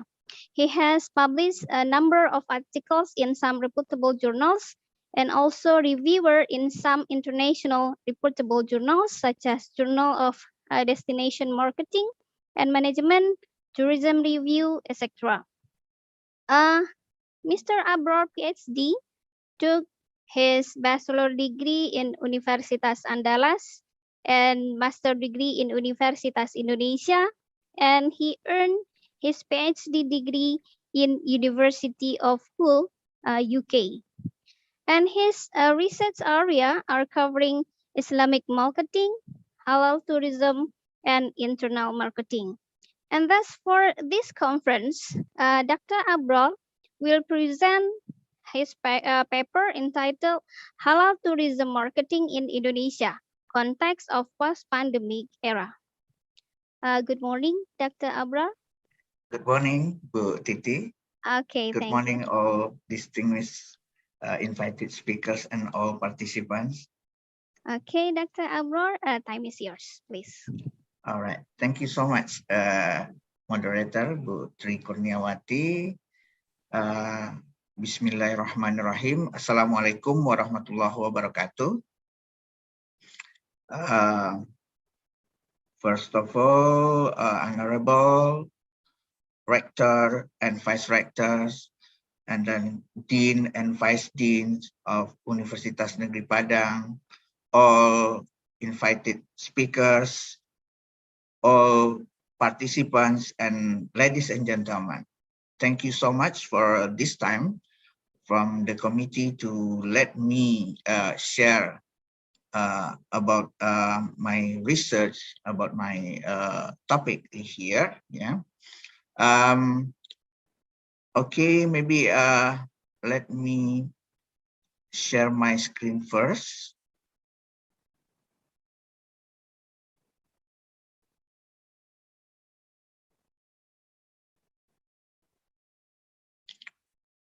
Okay, thank you very much. It is an honor for me to be here as the invited speaker. This is our the 8th PICEEBA. Yeah. Maybe I remember from the first. Yeah. 4 years ago, we tried to run this conference for the first. Yeah. It is quite challenging for us because at the first time we ran this offline, and then after the COVID-19 we ran this in online platform. Okay. Today I would like to share about halal tourism marketing in Indonesia, context of post-pandemic era. Halal tourism is an interesting topic right now because as we know, the Muslim population is quite higher, yeah, and also the spending of the Muslim travelers is become increase year by year right now. And we talk about halal tourism first. Wait. Yeah. As we know, halal tourism is any tourism object or action which is permissible according to Islam teaching to use or engage by Muslim in tourism industry. Or in another word, we can say that halal tourism refers to tourism management which follow the Islamic rules, based on the Islamic rule, but based on the Islamic law. Yeah, there are 4 key attributes in halal tourism, including worship facilities. It means that when the tourists come to the tourist destination, they will see this one. First, the worship facilities. They need a place to pray, for example, a place to take ablution, wudu, and also they will care about the halalness, about the halal food. For example, they want to eat something in the tourist destination, but they want to make sure that what they eat is halal. And also general Islamic morality. It's about the such as TV program in the hotel. It is free from sex attraction or something like that. And then also alcohol, drink, and gambling free. This is the context of halal tourism based on the attributes of halal tourism. And now we go to the condition of Indonesia. Let me see the profile of Indonesia. As we know, Indonesia is the big country with the largest archipelago, with the more than 250 million population, and 88% of them are Muslim. And then more than 17,000 islands. It means we are separated in so many islands in here, and also we have more than 300 distinct native ethnicities with 746 languages and dialects.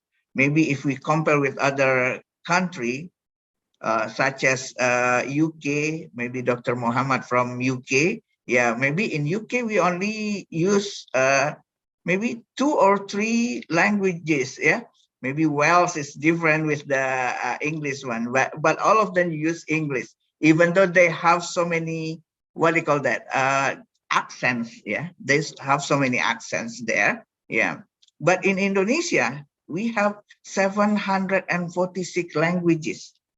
Even though in one province, for example, in the West Sumatra here, we have an island, we call it Mentawai. We don't know how to communicate with them with their language. We only use one language as the national language. We call it Bahasa Indonesia. And also we are the mega biodiversity in here. And the condition of Indonesia also, the growth, we talk about the growth of global Muslim market, as I told before. The Muslim consumer spending is higher and higher, as is increasing year by year. And also for Indonesia, it's maybe Indonesia is projecting to be the ninth largest economic in the world. Yeah, it is a big opportunity, and also for most of business, including the halal tourism business. And how about the halal tourism business in Indonesia? We see about the condition right now. According to the Global Islamic Economic Indicator report in 2020, the spending of Muslim on travel increased 2.7% in 2019. From 189 billions to 194 billions. Saudi Arabia, the United Arab Emirates, and Qatar ranks as the top 3 countries by spending. They will go to somewhere else. Of course, they will see this one because this is from Muslim countries. They will see, they will care about the halal tourism when they visit the tourist destination. And due to the devastating impact of the COVID-19 crisis, this is an unexpected situation. Yeah, we don't know before. Before the 2019, as Dr. Salut said, because of that we name it as the COVID-19. But we it was famous in 2020 actually. Yeah. Muslim consumer spending on travel was decreased by 70% to 58 billions in 2020. And the United Nations World Tourism Organization estimate the industry lost a total of 320 billions in just 5 months between January and May 2020. But we have a hope here, because the prediction, the Muslim travelers spend 2020 billion annually and will increase to 300 billion in 2026. It is an opportunity for us. We hope after this COVID, the post-pandemic era, the condition of tourism will be recovered. And then also for the halal tourism, the Muslim traveler will come to the halal tourism destination, including in Indonesia. And this is some achievement that we got before in Indonesia. We got the world best halal tourism destination in the world in 2015, 16, up to 2020. Best halal honeymoon destination, and also the world best family-friendly hotel. And in Indonesia, we have top 10 Muslim-friendly tourism destination in here. Yeah, including Aceh. This is in the Sumatra Island. Yeah, and then West Sumatra, where Universitas Negeri Padang place. And then Riau and Riau Island. And then in Java Island, we have 5 provinces in Java: Jakarta, and then West Java, and then Central Java, Special Region of Yogyakarta, and also East Java, and Lombok. This is the famous one, the Lombok West Nusa Tenggara, where they call it as the Halal Tourism destination. Yeah, and also South Sulawesi. This is top 10 Muslim friendly tourism destination in Indonesia. And then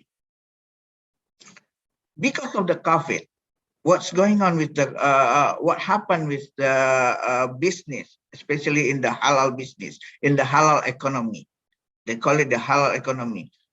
Some of them hurt so much, got highest negative impact, but some of them got least negative impact. For example, Muslim-friendly travel, it is the it got highest negative impact. Yeah, the very impacted sector in halal economy is the Muslim-friendly travel. And the second, media and recreation. But the medium impact is the fashion. And the least impact, negative impact, is halal food. Yeah, even though the COVID happened, but it got a least negative impact. And also in another side, in this one, sorry.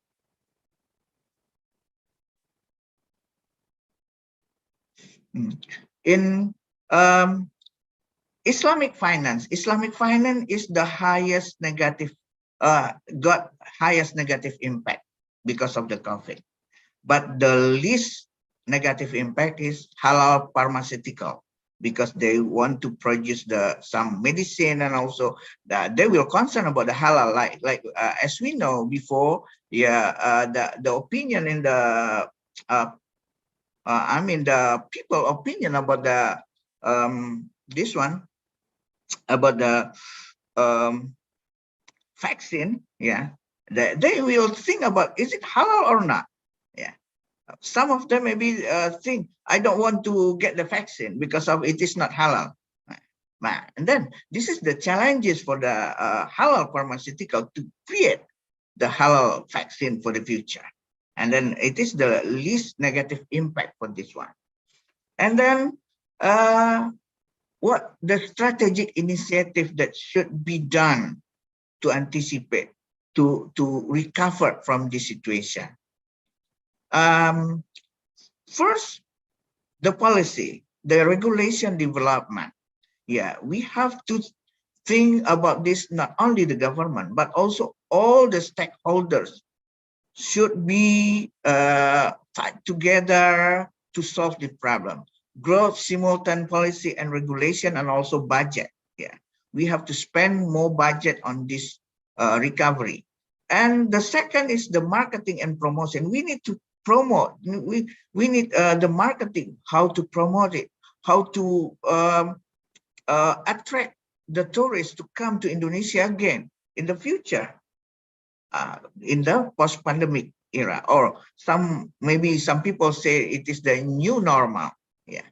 Branding, advertising, and also selling. And destination development. Destination development, we should care about the attraction. What kind of attraction that we want to serve, that we want to sell to the tourists. And about the amenity, about the facilities that we can give, including this one, including the health protocol, how to make sure that it is safe for the tourists to come to Indonesia, and they will come to here, and especially for the halal tourism context. And also accessibility, how they can access it easily to come to Indonesia. And we should care about the human resource certification. We must develop this one also, the people in halal tourism, I mean the the management, also the employees in the halal tourism business, we should care about human resource certification. They should have the certification for example, for the tourist guide, they should be certified, and business certification also. And halal tourism socialization, we should socialize this to people that condition in Indonesia is safe for the people to come, because we follow the protocol, and also it is halal. It is Muslim friendly tourism in Indonesia. And then this is the perception of halal tourism at the first, Indonesian netizen perception. Previously, the netizen, the people in Indonesia only think about halal tourism about 3 points. Yeah, they think about these 3 points. Qibla direction in the hotel room, it is halal. Halal food, and there is a Muslim prayer room in the mall, amusement park, hotel, airport, etc. Only this one. But now they are not only thinking about 3 attributes, but also some extended attributes here, like no pork served, no alcohol, separation male and female except legal partner, holy cover aura, holy religious place destination, and also Islamic law. But also some people say it is not only halal but also Muslim friendly. They will use the Muslim friendly tourism. Some of them say it is interchangeable, even though as the concept it is a bit different. And then this is the strategies that should be done by all stakeholders here. In the new normal era. First, we have to change our behavior. This condition change our behavior. Even though maybe just a joke. Just a joke. Some people said, what we learn in the 21st century right now after COVID-19. We only learn how to wash our hand in the good way, in the better way. That's the first lesson that we got from the COVID-19. But another thing is the behavioral change, like we have to care about the health and safety protocol and etc. And we don't need to, and also this one, previously maybe we want to go to somewhere for tourist activities in the big group, in the large group. But now we will think about the small group, not the big group again. We maybe, and also we think about the tourism in the indoor place. But now we think about the activities, the tourism activities in outdoor place. And the second is the government policies and action.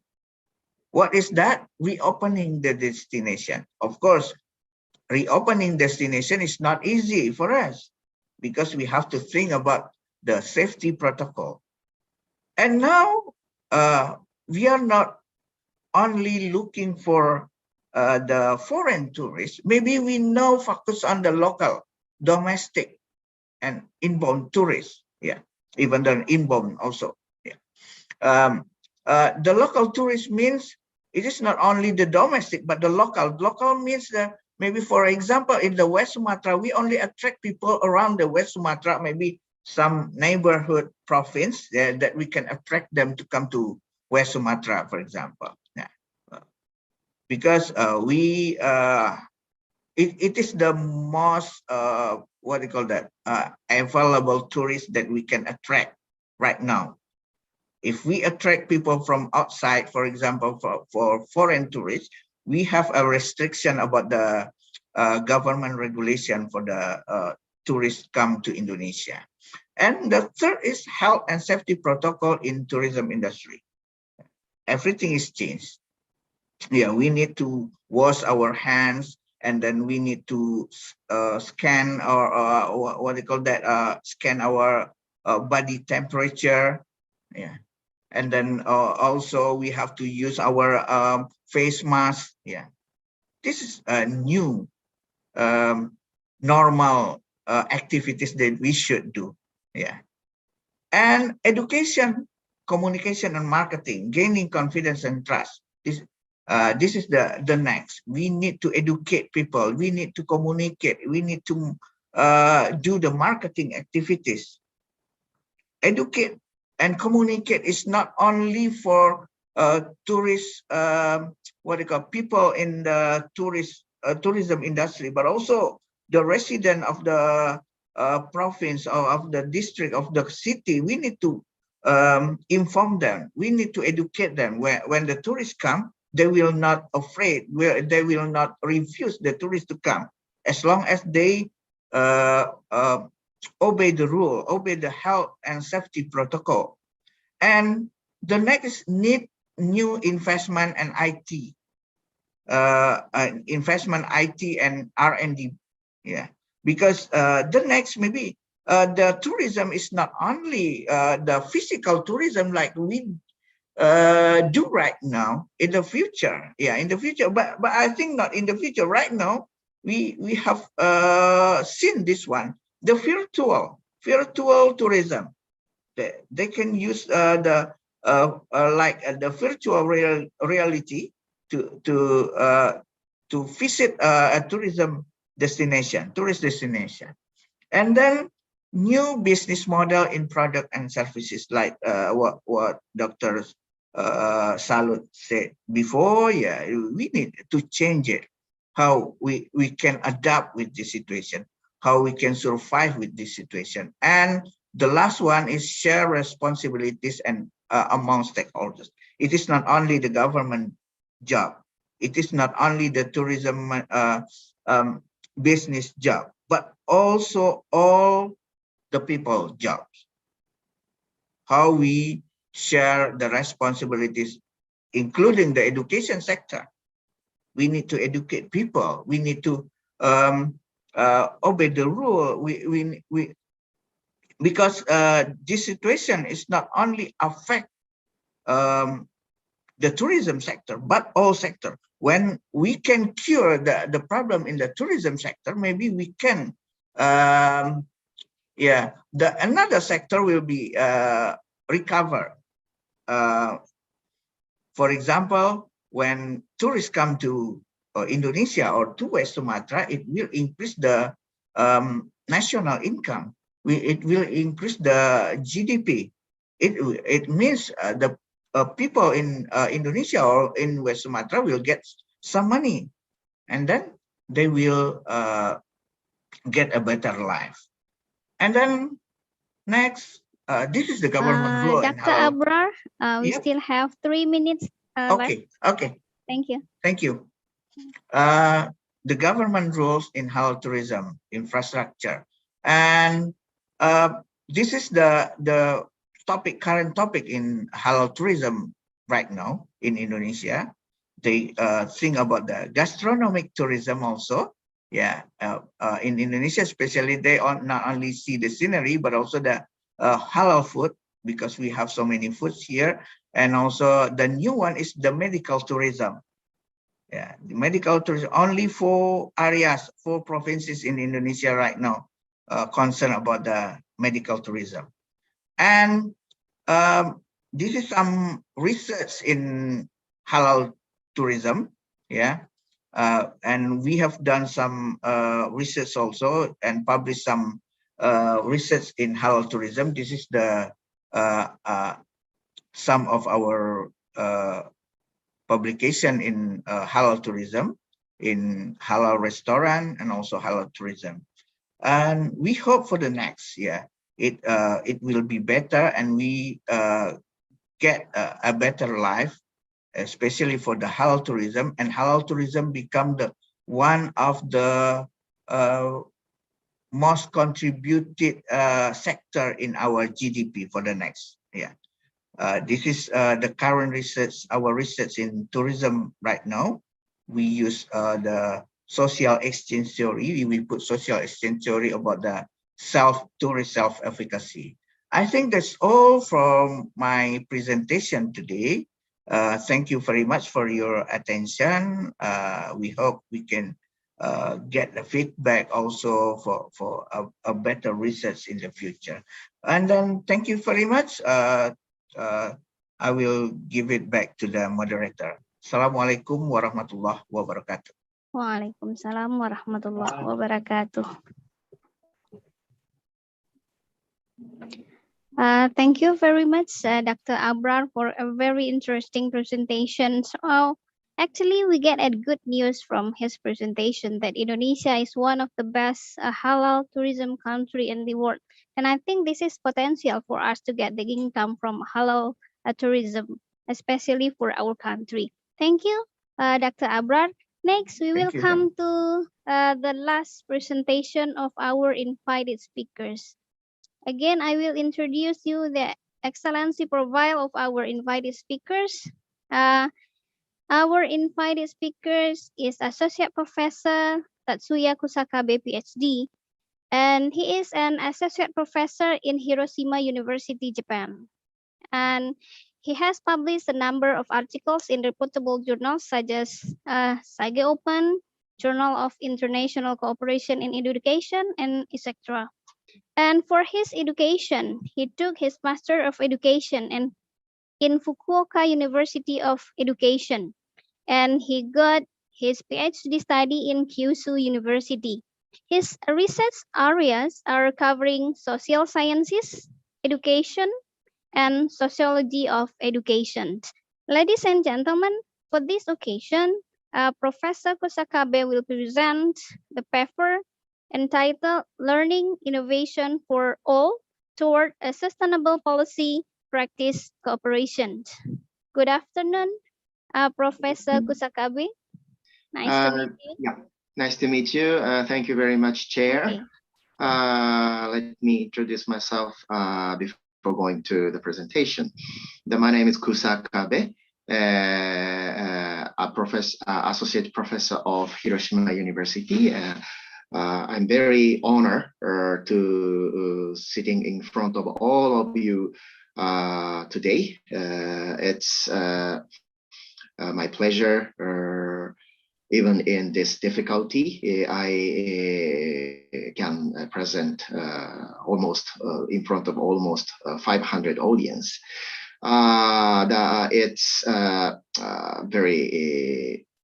I think it's also good innovation to realize such a good environment to deliver some genius speeches, except me.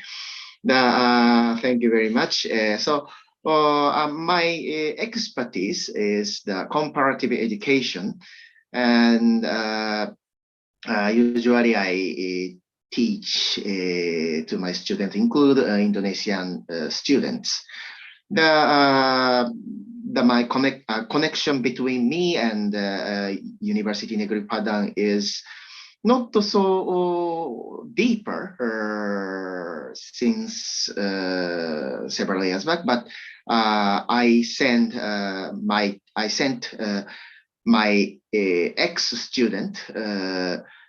His name is Maurudul Haq, Professor Maurudul Haq. He was my student in Hiroshima University.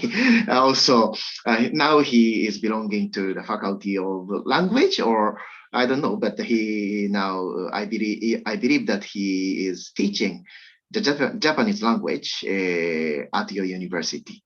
Also, when he was in Hiroshima University, he wanted to avoid to write in Japanese the article, but master thesis. But I constrained him to no, you must write in Japanese because of you must be a professor of Japanese language. So I believe that that constraining was now helps him his teaching.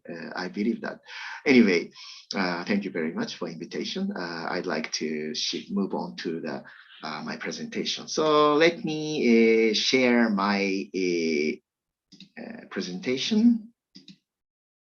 Okay. Today, this is a kind of the story of innovation of education. The title is Learning Innovation for All Towards Sustainable Policy Practice Cooperation. Why I need to present this presentation means that I need to my institute is working on the educational development. Means that in Indonesia, including Indonesia, in developing countries must face the learning improvement issue in global era or post-globalization era. So I need to conduct something about the learning improvement project in many various types of developing countries, include Asian and African countries.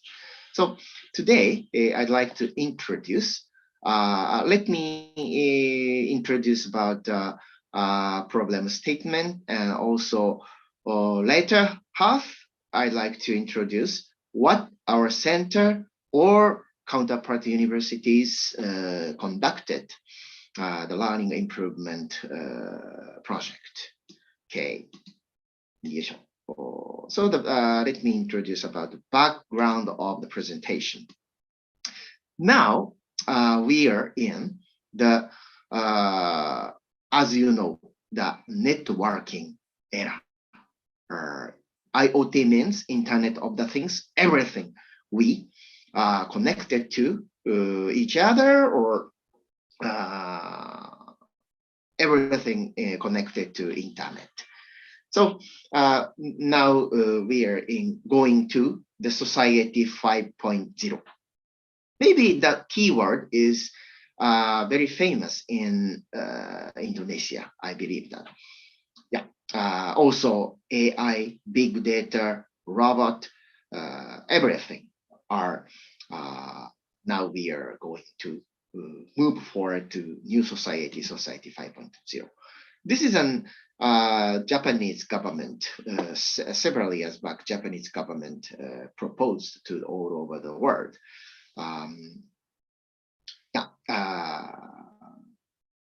This tendency showed us that to be broken grades and class-wide study in the school, to facilitate the studying with different grades and ages together in the classroom. Also to realize individualization and optimization of the study. And second, to master basic and minimum capability and information literacy. To be free from the dividing humanities course and science course in universities. So means that creating active learners is now the main issue of our society. Okay.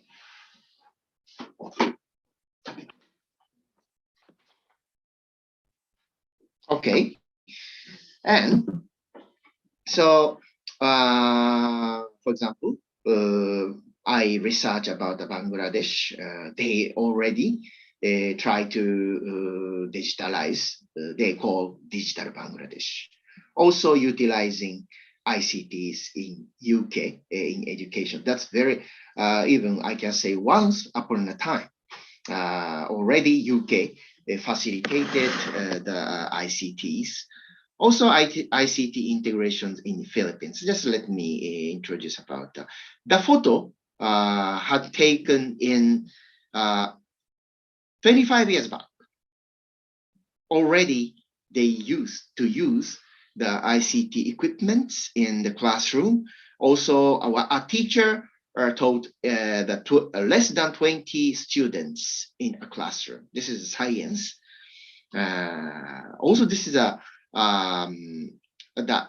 class of art. He used to use the PC, connected intranet. This is a science room.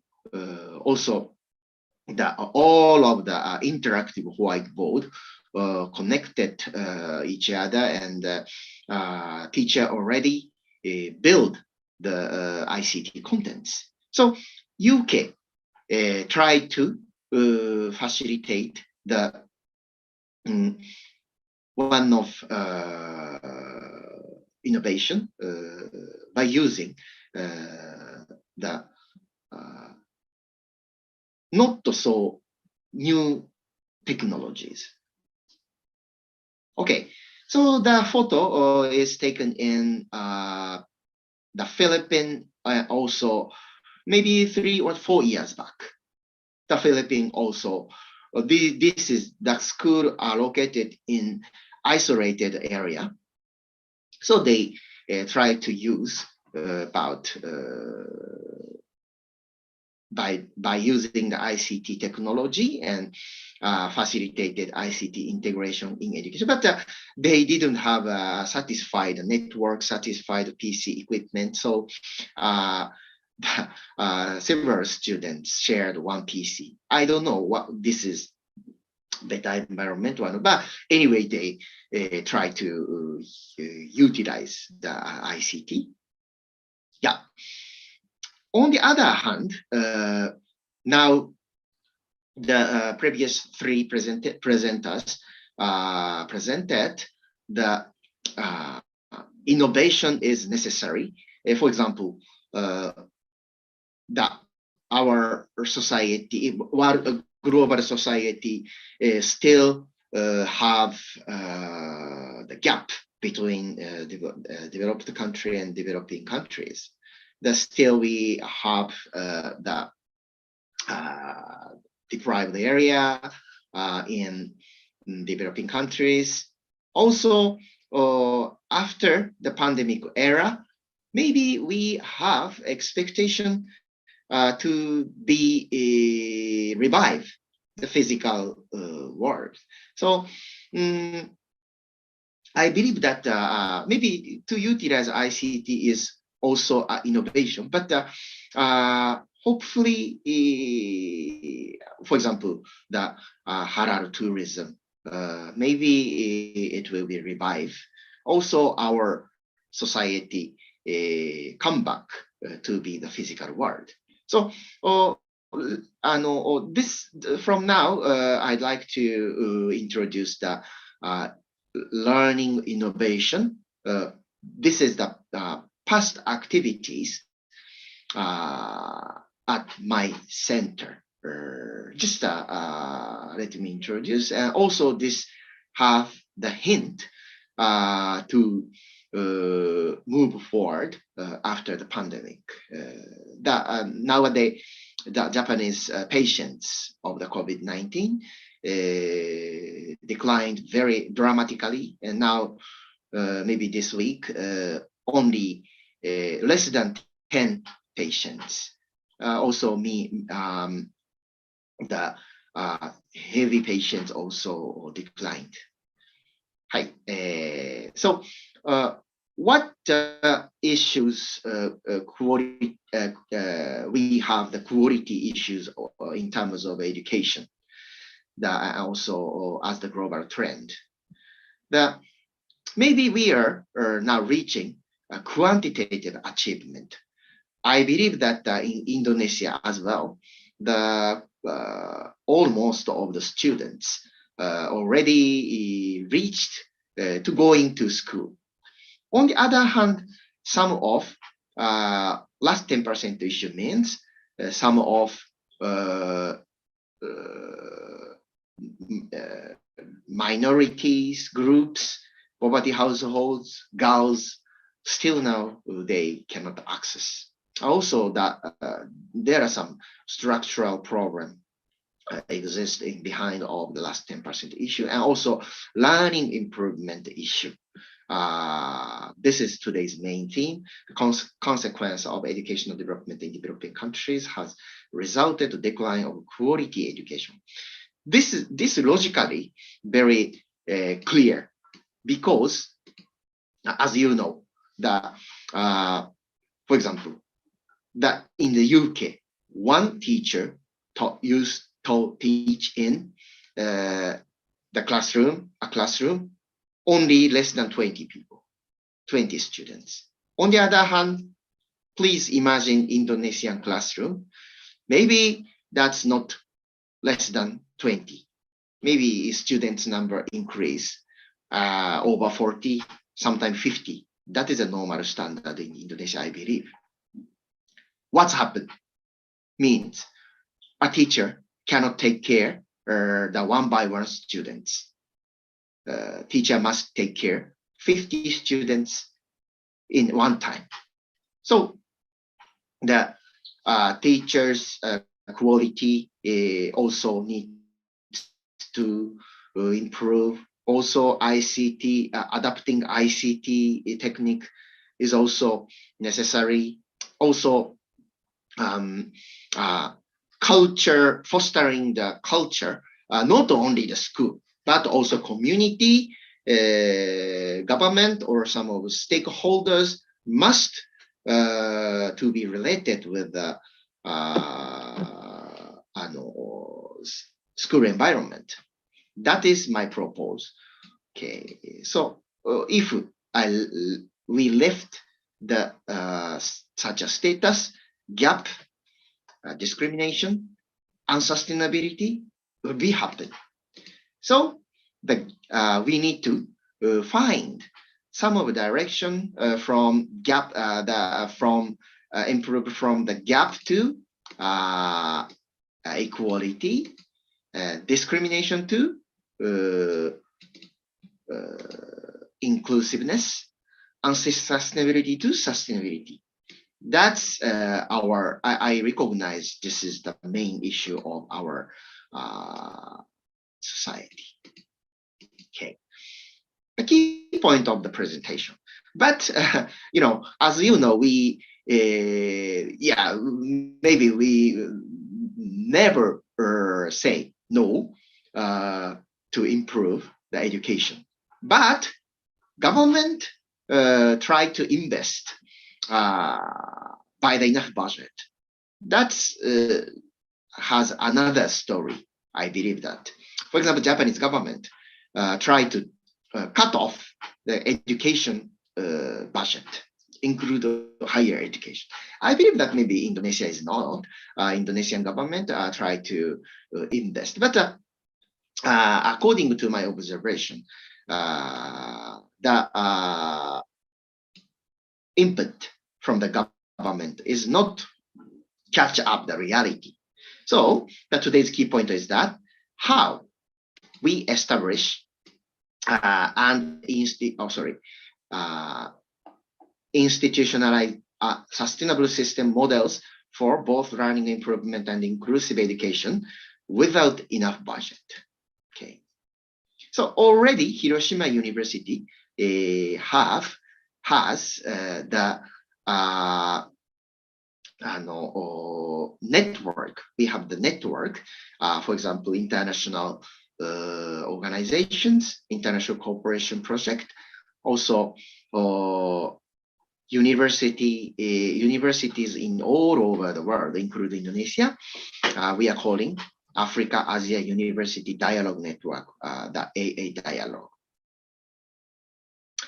This is an also photo taken in Indonesia. We collected in Bandung, and we contributed by the knowledge sharing in all over the world. Okay. So today, just this is a project of rule, so the skip to the next. So second part, action researches in African and Asian countries. Yeah, that we enterprised small scale case study we already conducted, and also we obtained fruitful results from those enterprises.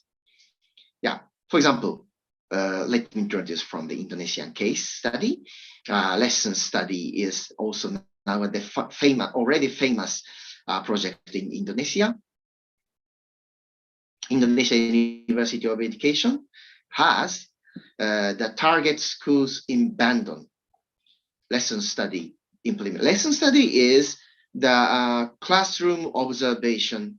For example, a teacher teach to the students, but the teachers can another teachers or head teachers or stakeholders or sometimes professors observe a teacher's lecture, and then after that the other audience advise to a teacher what the performance. But this is also initiated in Japan 120 years back. So Indonesia University of Education borrowed that unit of lesson study. And then now Indonesia University of Education must have the target schools over 500. On the other hand, in UPI, it cannot take care of those 500 schools. So the Hiroshima University coordinated know-how transition from the know-how from UPI to Pakuan University. So nowadays Pakuan University must have Bogor target schools, and we are now shifting to other universities. For example, I visited 2 years back in Bali, Ternian district. Yeah. Also, next one is conducting in Bangladesh, peer tutoring. For example, usually teacher teach to students, but we arranged the high achiever sitting next sheet of low achiever. Then teacher make the time during the classroom 5 minutes, 10 minutes. So after the explanation of the new unit, the high achiever can teach to low achiever. That's called peer tutoring. So teacher have the merit to check understanding and to facilitate peer tutoring. Also, this is a homework project in South Africa.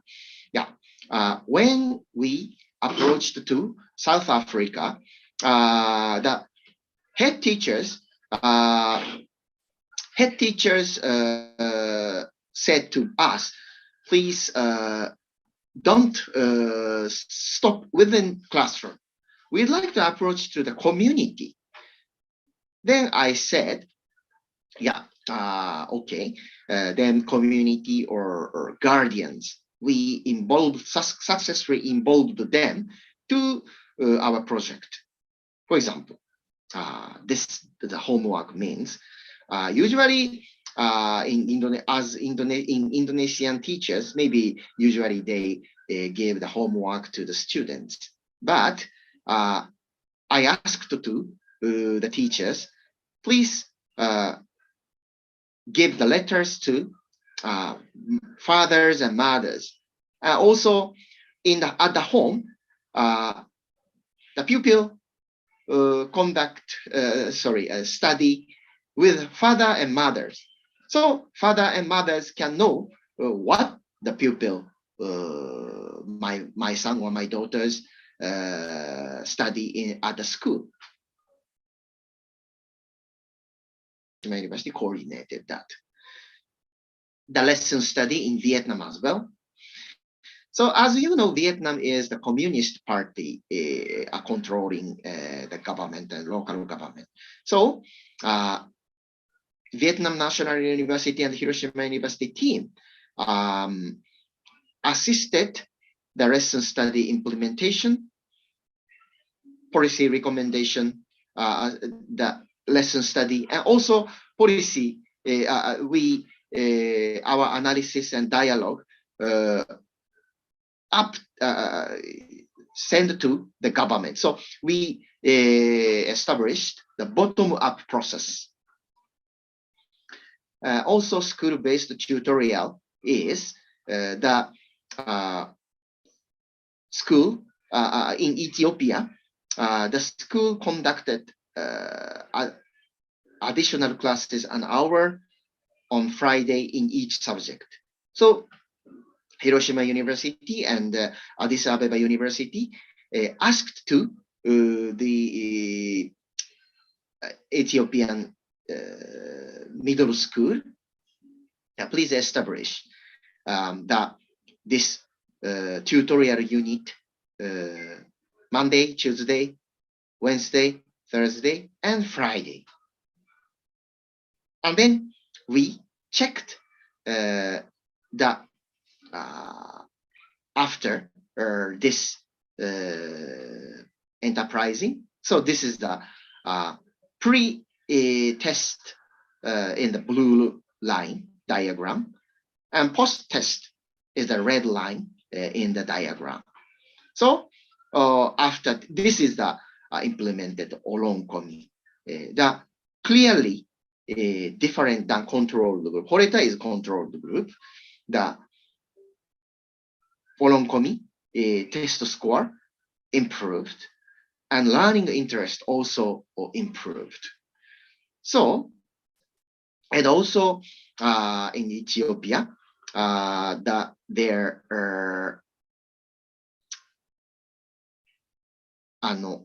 preparatory school passing rate. The Ethiopia has the system after finished the middle school, they can go to preparatory school if they passed, who can pass the examination. Another one must go to the vocational school or retired from the education system. But the Olonkomi, which is the implemented schools, their passing rate was 28%. But after the implementation, their passing rate improved 71%. Controlled one was not so much changed. Okay, these are the Ethiopian students, and these are colleagues in Ethiopia. Okay, what we created, built through these innovation means that, for example, universities in Japan and universities in developing countries, we all, as I introduced before, we already had the dialogue process throughout the AA dialogue. On the other hand, education offices or a government aid agency and school communities and household, they already had linkage. So the project process made a bridge between these university units and administrative units throughout workshop, implementation, observation, knowledge sharing. And then we already have outcome, as mentioned in the Ethiopian case study, then evaluated, reflected, and knowledge sharing we conducted, and further improvement so far. I called University Policy Practice Partnership. We innovated this partnership. So outcome of the lesson study project, the lesson study successfully produced the gold medal teacher and 2 silver medal teachers in Hanoi City in Vietnam. Also lesson in the classes at the class have changed from chalk and talk to student centered. Means there are some unit to accept the ICT implementation. So they have the teacher already, they have the teacher capability. So maybe some of schools some of school teachers who obtained this result, that capability functioned even in the pandemic era. Okay, the tables shows us the project was effective. Also, necessity of policy practice cooperation. The conclusion: the project has positive evidences according to quantitative data.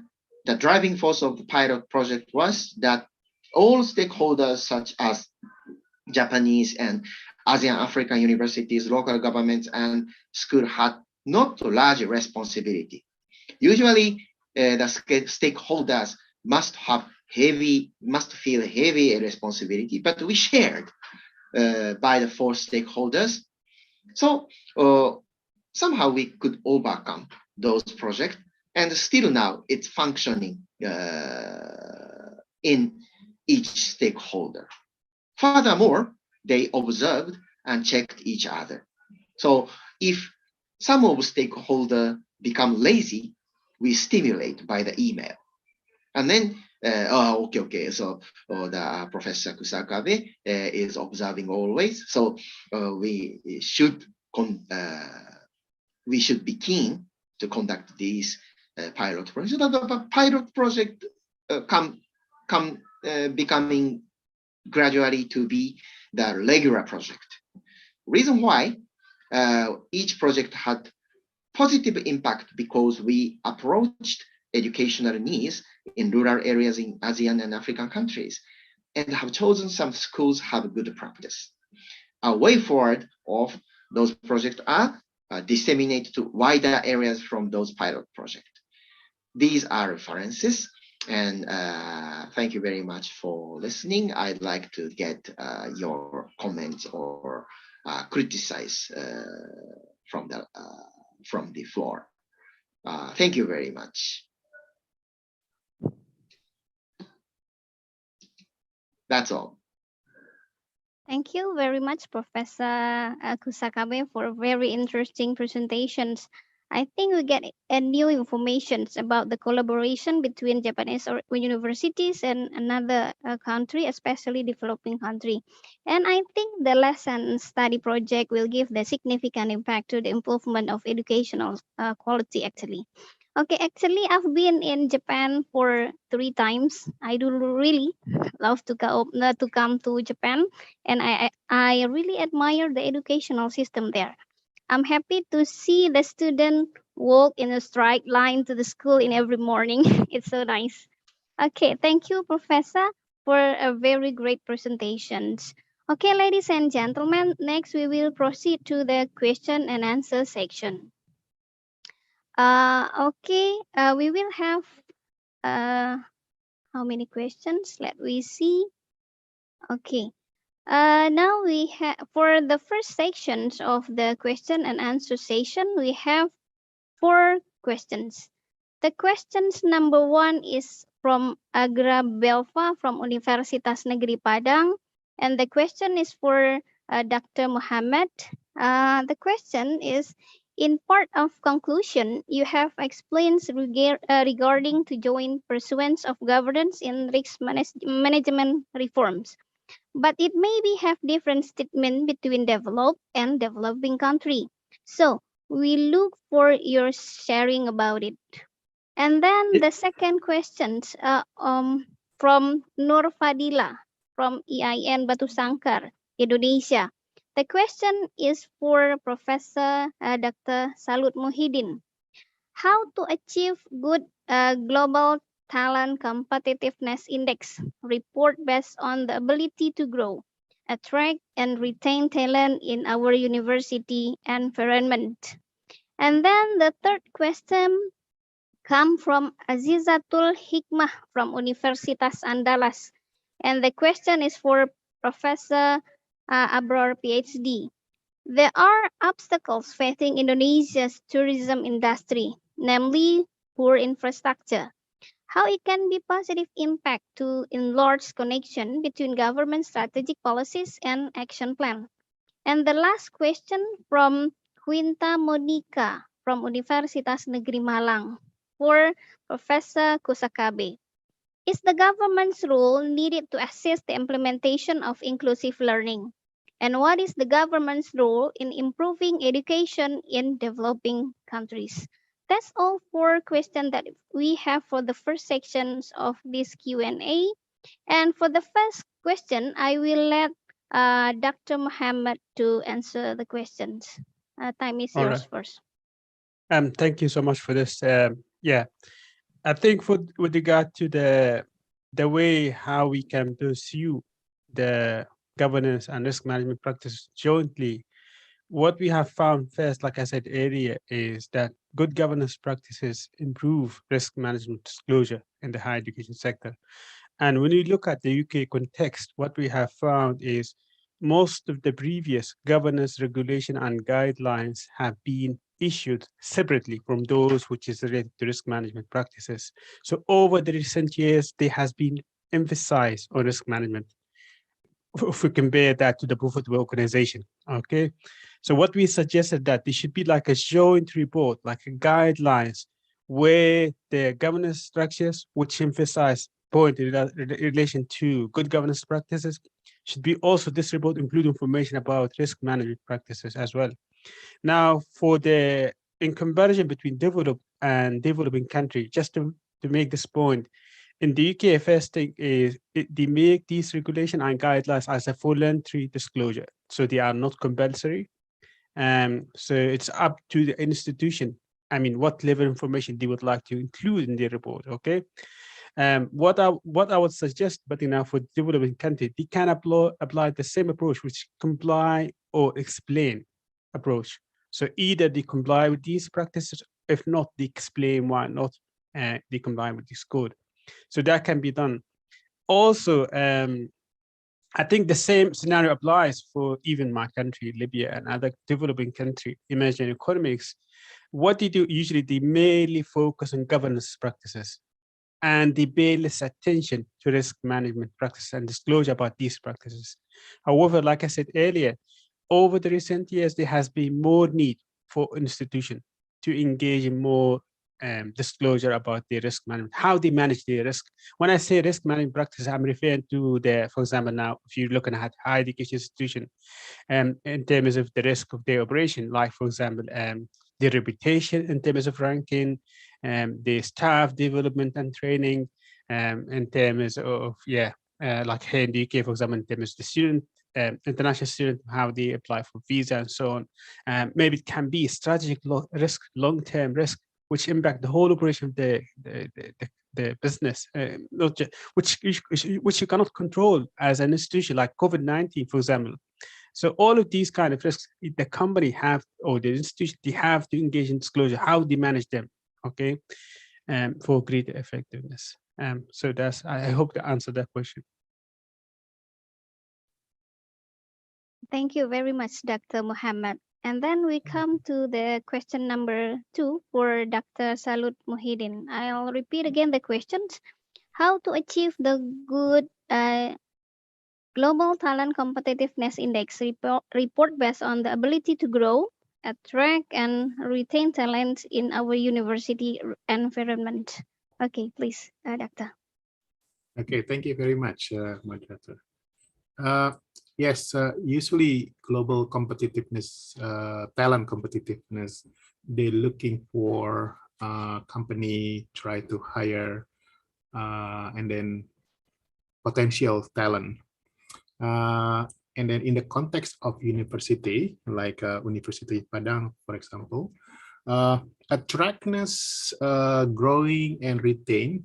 So for attract, the first element, usually they want to see whether that particular region or industry open in terms of recruitment. Okay, in terms of open, usually they want to know whether how far they are open to the outsider, like the external, but also very often to internally. Okay, So what does it mean is basically, if it is University of Padang, they may also consider not only those who are alumni from University Padang can apply within the University Padang, but also from everywhere. University from Sumatra, Utara, university from Indonesia, in Jakarta, or other university. So it's open to external.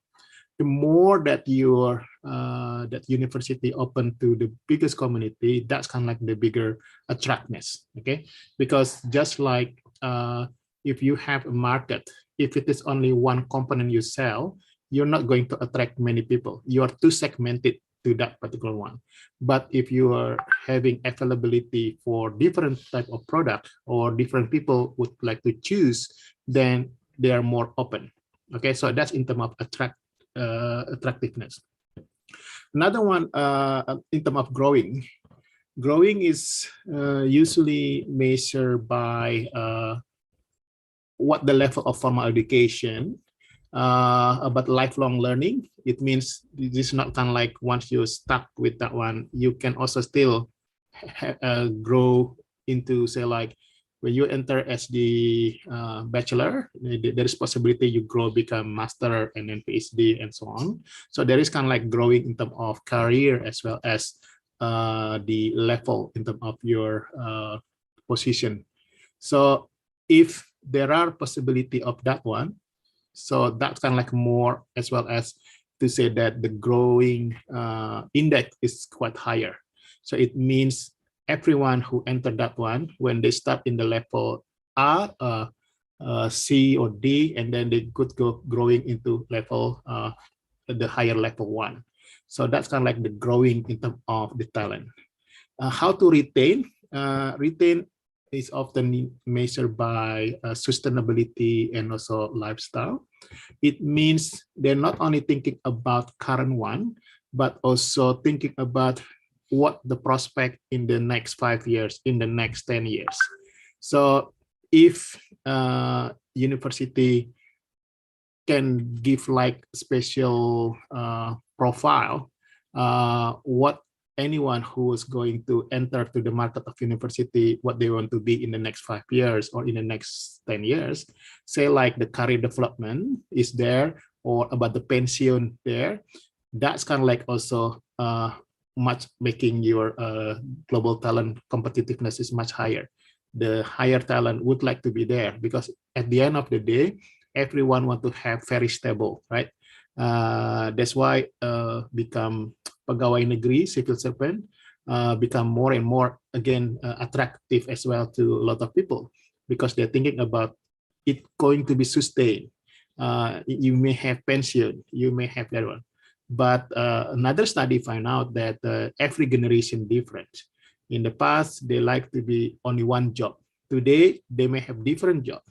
One of the looking for the job is also because of about whether giving more incentive about the sustainability in the future one.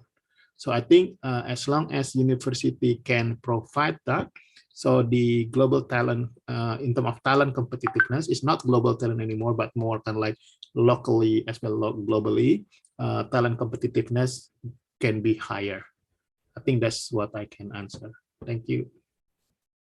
Thank you, Doctor, for a very complete answer. Okay, next we will come to the question number 3 for Dr. Abrar about the obstacles in improving our tourism. Please, Doctor. Okay, thank you very much, moderator. It is interesting question from Ibu Aziza, from Andalas University. Thank you, Bu Aziza. Yeah, this is an interesting question, actually. Yeah, because of the condition, that's true. The condition is we have an obstacle, especially in the poor of infrastructure. But as I said before, it is not only the government job. This is the duties of all stakeholders in here. Yeah. I know this. It is not like what do you call that? We can solve this problem quickly, but we need to do this. We need to do this. because the situation is changed, and then we have to adapt with the situation. Of course, if we want to be survive, we have to do this. Poor infrastructure, we need to improve it. How to improve it? Improve, yeah, by the government strategic policy, allocating the budget for that. And also we have to invite not only the government, but also the private sectors, the communities.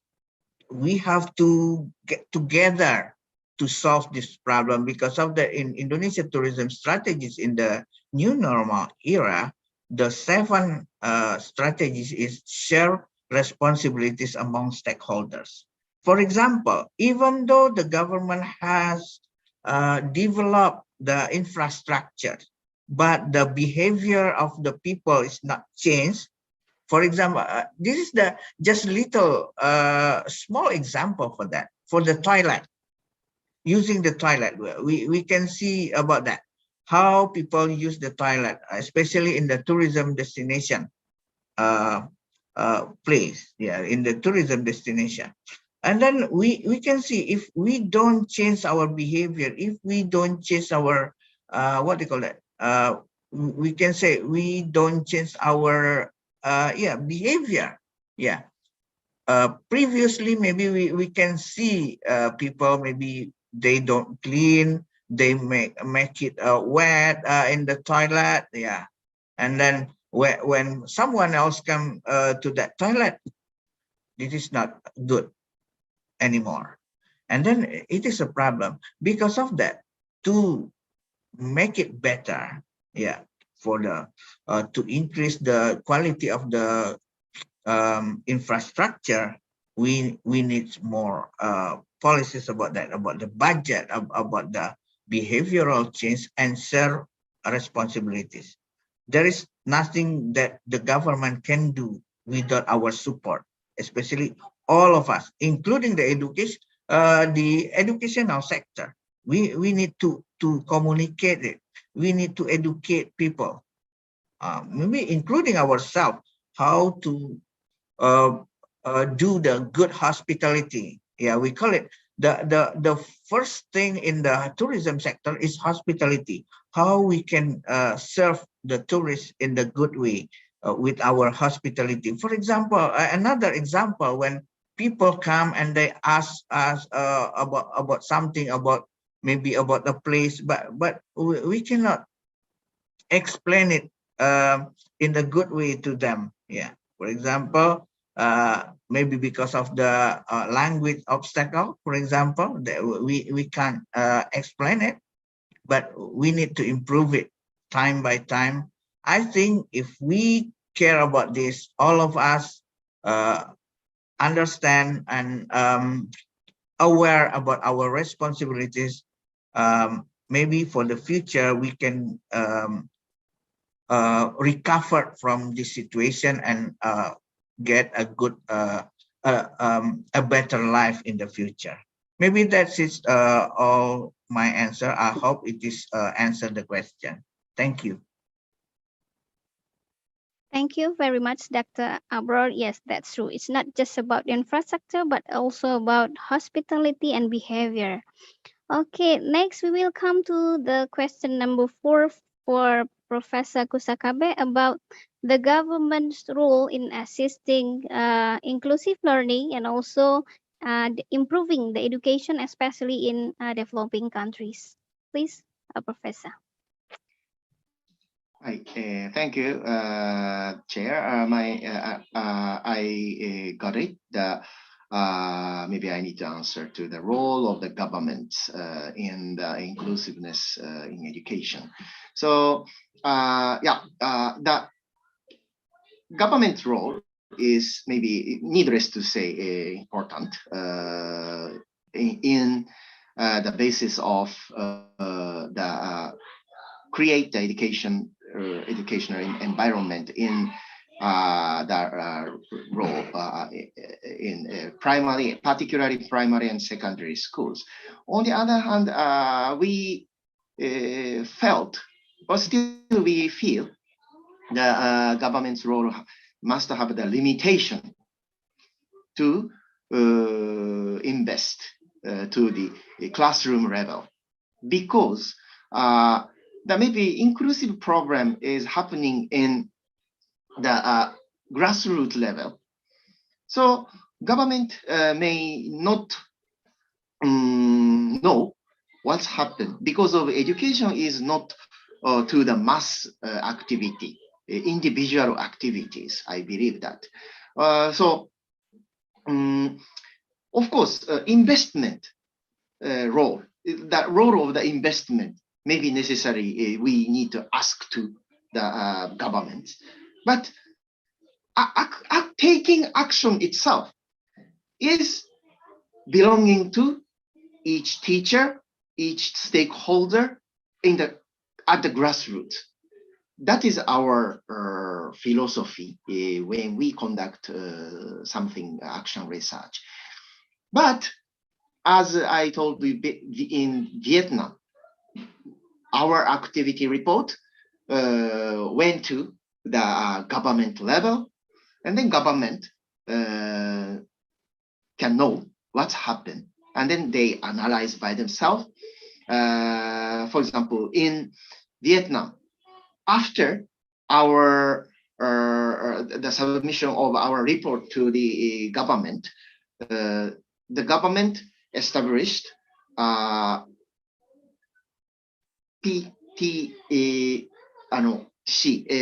professional teacher committee for the lesson study.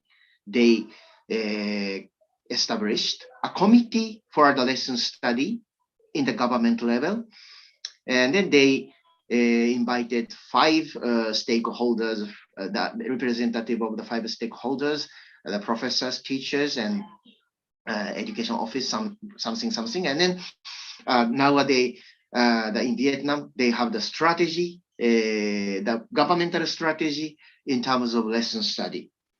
So maybe the quality assurance of the learning improvement or realizing inclusiveness, maybe we must have not only to obey the governmental guideline, but also the grassroots people must have our own eyesight, must have our own educational philosophy, and then we must healthy criticize to the students, healthy.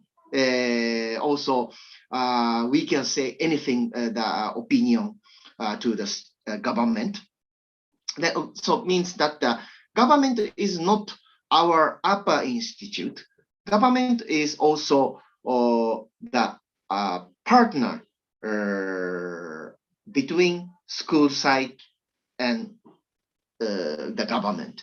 So we shouldn't get only the command from the government. Also, we can report to the government our situation, and then we need to request to the governmental side, please don't not only to invest to other place. The education field is also necessary, the budget. So that's the healthy criticism, healthy relationship so far necessary. So I think as stakeholders of the higher education, we also must have the critical opinion to the government. Let me introduce the Japanese case. The nowadays science budget in terms of higher education is cut off now in Japanese higher education level. So we need to request to the school side, governmental side. Every year, the Japanese higher education create the Nobel laureate every year so far. But the Nobel laureates were enjoying in the 2 decades, before 2 decades or 3 decades, they were enjoying the Japanese government plenty of budget they invested to the higher education, but now cut off. So how we perform within the limitation. That is so far now Japanese, or maybe not Japanese practices, academic practices. So I would like to say to Indonesian higher education stakeholders, please have the critical opinion to the government, and also please secure your budget. That is my advice to the Indonesian colleagues. Thank you very much. Thank you very much, Professor. It's a very great answer. So government be the partner with the bottom up and also top down approach. Okay, thank you. Ladies and gentlemen, next we will proceed to the second session of our Q&A. Oh, okay, thank you. We also have another 4 questions here. The question number 1 is from Muhammad Ilham from Universitas Andalas. The question is for Dr. Muhammad. The question is, existing studies on risk management and governance disclosure practice has mostly concentrated on for-profit organizations. Have you tried to find comparison findings among profit and non-profit organizations? The second question from Melia Andesti from Universitas Gadjah Mada for Professor Dr. Salut Muhyiddin. The question is how we can do the identifying and quickly addressing new opportunity areas being created by the changing landscape in terms of collaborations, business, and education. And then the question number 3 is from Raihana Zakiyah from Universitas Negeri Jakarta and delivered for Professor Abrar, PhD. How local community empowerment can be made possible through tourism?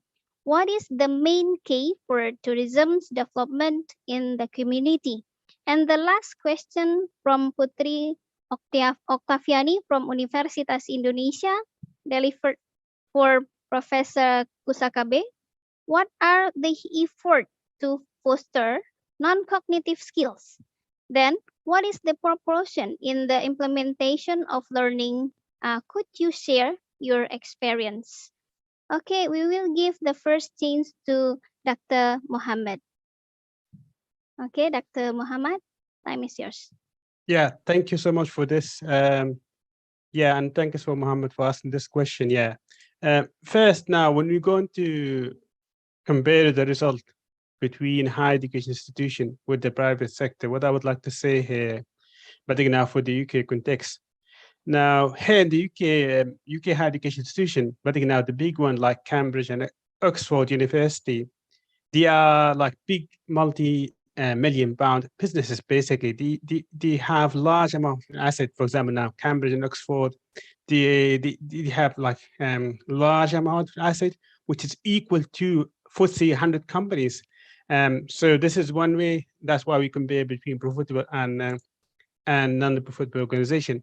And also, like I said earlier, the higher education sector in the UK is moving towards hybrid funding resources. So it's not only relying heavily on the government funding, but also they try to find private sources of funding, including, for example, now fund from the student, of course, in addition to the research funding. And all of that, of course, will increase the competition, like I said earlier, between the higher education institution. And if the competition has increased, that will emphasize the point that they need to improve the service they provide to their customer, including to the students, to the stakeholders.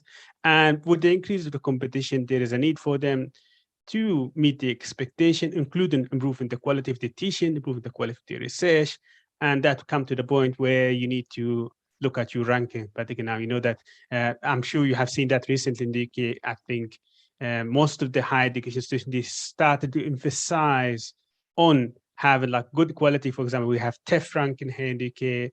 There is this excellence framework as well, in addition to the international ranking like US ranking, World University ranking, and so on. So to answer your question, yes, we can compare between profitable and non-profitable organization. But they can now, given the fact that higher education institutions, they find themselves in competitive market. So a similar market to those profitable organizations. So because they are not, I think in our country, like developing country, I know my country, like Libya, I'm not sure about Indonesia, how it's like the structure in terms of funding, but in my country, all the funding comes from the government, particularly for the higher education sector. But in the UK, it's becoming changing recently. I think starting from 2010, and there is like a Brown report was issued at time, which emphasized the fact that yes, the government can support higher education institutions, but to a certain limit. So they should rely more on their private source of funding rather than government funding. And the idea behind that is, like I said earlier, to improve the quality of the teaching, to improve the quality of the research, improve the quality of the service they provide to the public as well. Yeah, I hope that answered the question. Thank you very much, Dr. Muhammad. And then we come to the question number 2 for Dr. Salut Muhyiddin about the new opportunity in term of collaboration, business, and education. Please, Dr. Muhyiddin. Yeah, thank you, moderator, and thank you for the question, Melia and Desti. The point here is basically we should be aware about how do we do collaboration, right? First of all, maybe we need to identify whether we have done some collaboration or not. What I mean is basically we need to measure ourselves as well. So that's kind of like looking at the landscape. Just imagine like you have the garden, and then the landscape, sometimes you have flat area, you have kind of like medium, and then little bit hilly things. So in terms of your collaboration, you also may have kind of like just flat collaboration with someone or with the other colleague or with the organization, but you also have very kind of like strong collaboration with that one. Okay. The question is that how do you know whether your collaboration so far working or not? By looking many different aspects. The more that like you working together and then have big impact, that will be kind of like strong collaboration you have. And then if you just kind of like having you make a lot of MOU, memorandum of understanding, but that's just on the in terms of the paper. That's not collaboration, I would say. That's kind of like very surface collaboration. So in terms of landscaping your collaboration is basically you need to evaluate again which one is more beneficial for both sides, for the partner as well as yourself. And then looking at that one, usually that we will come up with opportunities and then new identification with something different. Okay, so in that way, maybe you can try to identify, but also creating new opportunity for that. Because even we have only like one collaboration, but very deep and also very strong collaboration, I bet there will be a lot of opportunities, but also new, beside the challenge, but it's more also opportunities. That's kind of like one way to see. Another one is basically you diversify your collaboration, not only with your new already before, but also you just met. Okay, for example, today we have Associate Professor Muhammad here, we have Dr. Abror, and we also have Professor Tashiyuka from Japan. Okay, you may not know us before, right? So, but then you introduce that one. Maybe we start with not saying, I would like to collaborate, but I would like to know your idea. I would like to maybe know more about your research and so on. That could kind of like end up and lead to the collaboration at the end. So please kind of like make a new landscape in terms of collaboration. It's not kind of like I wouldn't work with you if I got benefit. No, everything sometimes start with some very simple thing, but it could end up with the collaboration. That's new opportunity will come up. Maybe that's one. Thank you.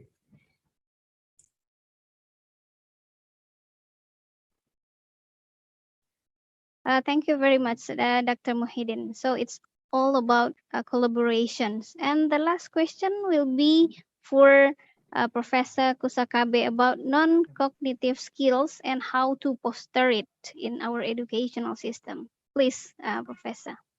Yeah, thank you very much. The very interesting question.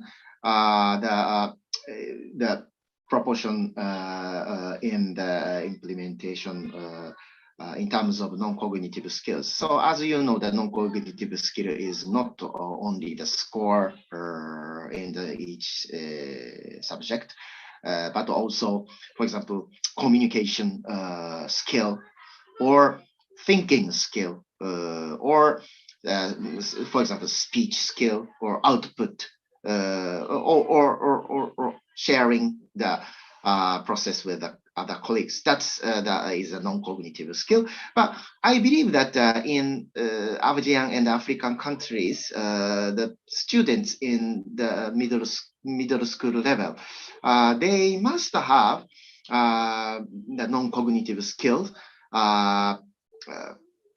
compared with the Japanese pupils.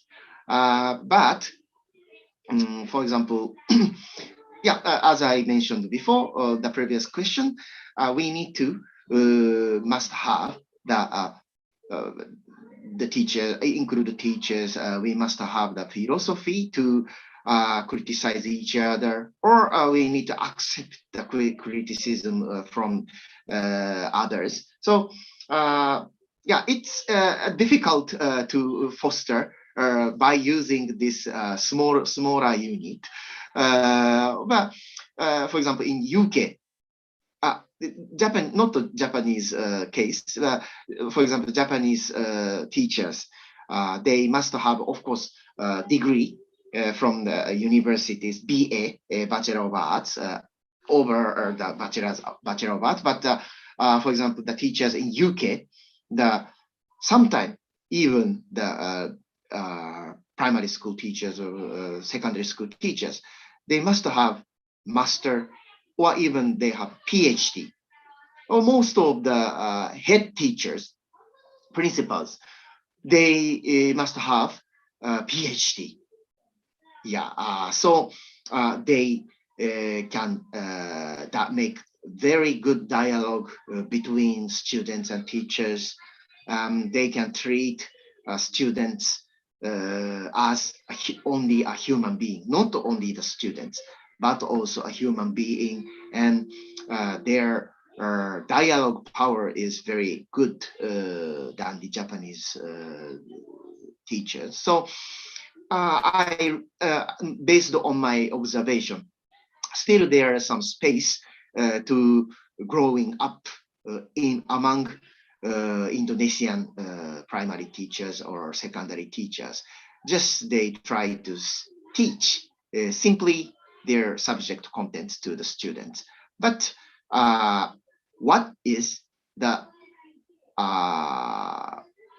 interesting point among students? Firstly, the teachers must accept those what are the students thinking always, or whether the students understand my explanation in the classroom. Always we need to physical dialogue and also in-depth dialogue. That is necessary. So still developing countries, there are some space to growing up in terms of non-cognitive skills. But non-cognitive skills is the key point of the next generation, particularly not only the fabrication industry, but also the knowledge society. Yeah, I believe that Indonesia must go enter to the knowledge society, knowledge worldwide society. So in that sense, the non-cognitive is one of the key points, but still there are some deep in-depth issue exist in not only Indonesia, but also the developing countries. Thank you.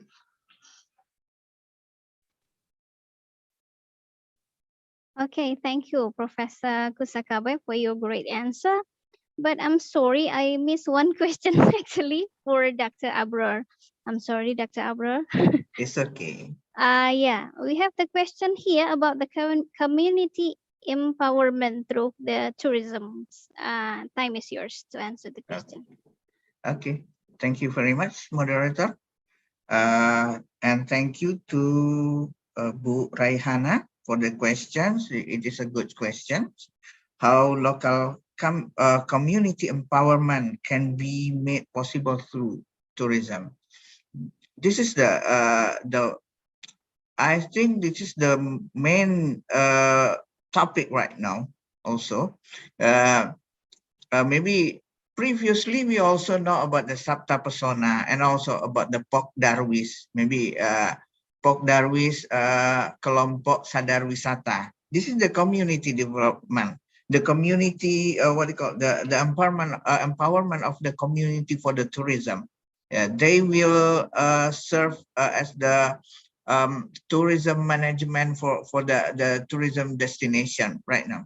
That I think this is the key point for us right now, how to make it this issue is not only the government issue, but all people will involve in this one. How to share these responsibilities. Again, it is about the responsibilities. It is not only the government, but also the private sectors, the community, yeah. And also right now, maybe we know about the community-based tourism. Yeah, in some areas right now, they use the community-based tourism. Like maybe this is the special occasion tourism actually. Maybe we know about the Kampung Inggris. Yeah, Kampung Inggris in Pare, yeah. If you go to Kampung Inggris, maybe you ask them, the people in there to buy something in English, maybe they don't know any English, but the name of the place is the Kampung Inggris, and then they serve that as the community to provide a tourism sector in there for the English education. Yeah, maybe at the first time I also have the same opinion. Oh, when I go to Pare, it means everyone there can speak English. But I saw in the YouTube video when someone asks people in there in English, they don't know, but they serve for the tourists in there. I mean the students or who want to learn English there in a good way. This is, I think this is the good thing for us, how to make the people involved in tourism sector. And also in, for example, in West Sumatra right now, we have a tourism site in here, we call it the Geopark Ranah Minang. And also in Sijunjung, we have the Geopark Siloket Geopark. This is the, even though it is not, it has not yet managed in the best way right now, but we have done our best for that. Yeah, people involved in that tourism, the Pok Darwis, they have the rumah adat, means rumah adat. Yeah, the rumah adat. People can stay in rumah adat, not in the hotel, but in rumah adat. And also in other area, we call it the Seribu Rumah Gadang in West Sumatra. They also include people, include the community to serve for the tourism. I think when all of us think about this together and do this thing together, I mean, it is not only we rely on the government. We only rely on the budget from the government. But when all of us can do our best for this one, I think the community-based tourism will be success in the future, and also for the halal tourism. I think that's the answer for that question. I hope that's answered the question. Thank you. Thank you very much, Dr. Abrar. Ladies and gentlemen, actually we still have many questions in our chat room, but due to the limitation of time that we have today, we have to end this session. Before that, I would like to say big Thanks to our invited speakers. Let's give the applause to our invited speakers. Thank you very much for joining our conference today. Thank you to all our distinguished guests, participants, and especially for the participants who asked the questions for today's conference. I am Tri Kurniawati. As the moderator of this conference, would like to say bye-bye. Looking forward to see you again in the next PICEEBA on 2022. Thank you. Assalamualaikum warahmatullahi wabarakatuh. Back to our MC. Thank you. Thank you for Assistant Professor Tri Kurniawati. The next agenda, the closing speech by Vice Dean of Academic Affairs, Universitas Negeri Padang, Associate Professor Dr. Marwan. Bismillahirrahmanirrahim. Assalamualaikum warahmatullahi wabarakatuh. Waalaikumsalam warahmatullahi wabarakatuh. Rektor Universitas Negeri Padang, Vice Rektor Universitas Negeri Padang, Dean of Faculties in UNP, Vice Dean of Faculties in UNP, and Dean and Vice Dean of Economic Faculty UNP. All distinguished invited speakers, Associate Professor Dr. Muhammad El-Bakri, Associate Professor Dr. Salut Muhyiddin, Associate Professor Tatsuya Pusat KB, PhD, and Assistant Professor Abro, PhD, and all participants of the 8th PICEEBA 2021. Ladies and gentlemen, Alhamdulillahirabbil alamin, all praise to Allah Subhanahu wa Ta'ala, who has given us time, health, and opportunity to join this conference. Salawat and salam to Prophet Muhammad Sallallahu Alaihi Wasallam, peace be upon him who has brought us to this deen. First of all, I would like to thank to our invited speakers for the sharing in this conference, and also to all participants who have enlightened us with the recent presentation. This conference gives us more knowledge and experience. Hopefully, the opportunities to collaborate and doing research in the future will be open. And the last, on the behalf of the Dean of Faculty of Economic UNP, I would like to close our conference by saying, Alhamdulillahirabbil alamin, the PICEEBA 2021 is formally closed. Thank you very much for your participation. Looking forward in the next PICEEBA in 2022. Assalamualaikum warahmatullahi wabarakatuh. Waalaikumsalam. This is the end of the opening ceremony. We are thankful to all guests and participants for the attention of this ceremony. According to the agenda, parallelization will be start at 1:30 p.m. For the information of the parallelization, I already shared on the WhatsApp group of the presenter and the author. See you the next event of PICEEBA. Wassalamualaikum warahmatullahi wabarakatuh. Waalaikumsalam. Thank you. Thank you very Thank you, much, everyone. our Thank you very invited much. speakers. Thank you very much. Thank you, Prof. Thank you very much. Pusat KB. Hi. Thank you, Bapak Marwan. Yeah, thank you. Thank you, Pak. Goodbye. Pak Salut masih ada? Masih. Masih. Thank you, Pak Salut. Oke, terima kasih Pak Salut. Thank you, Ya, Prof. sama-sama. Muhammad.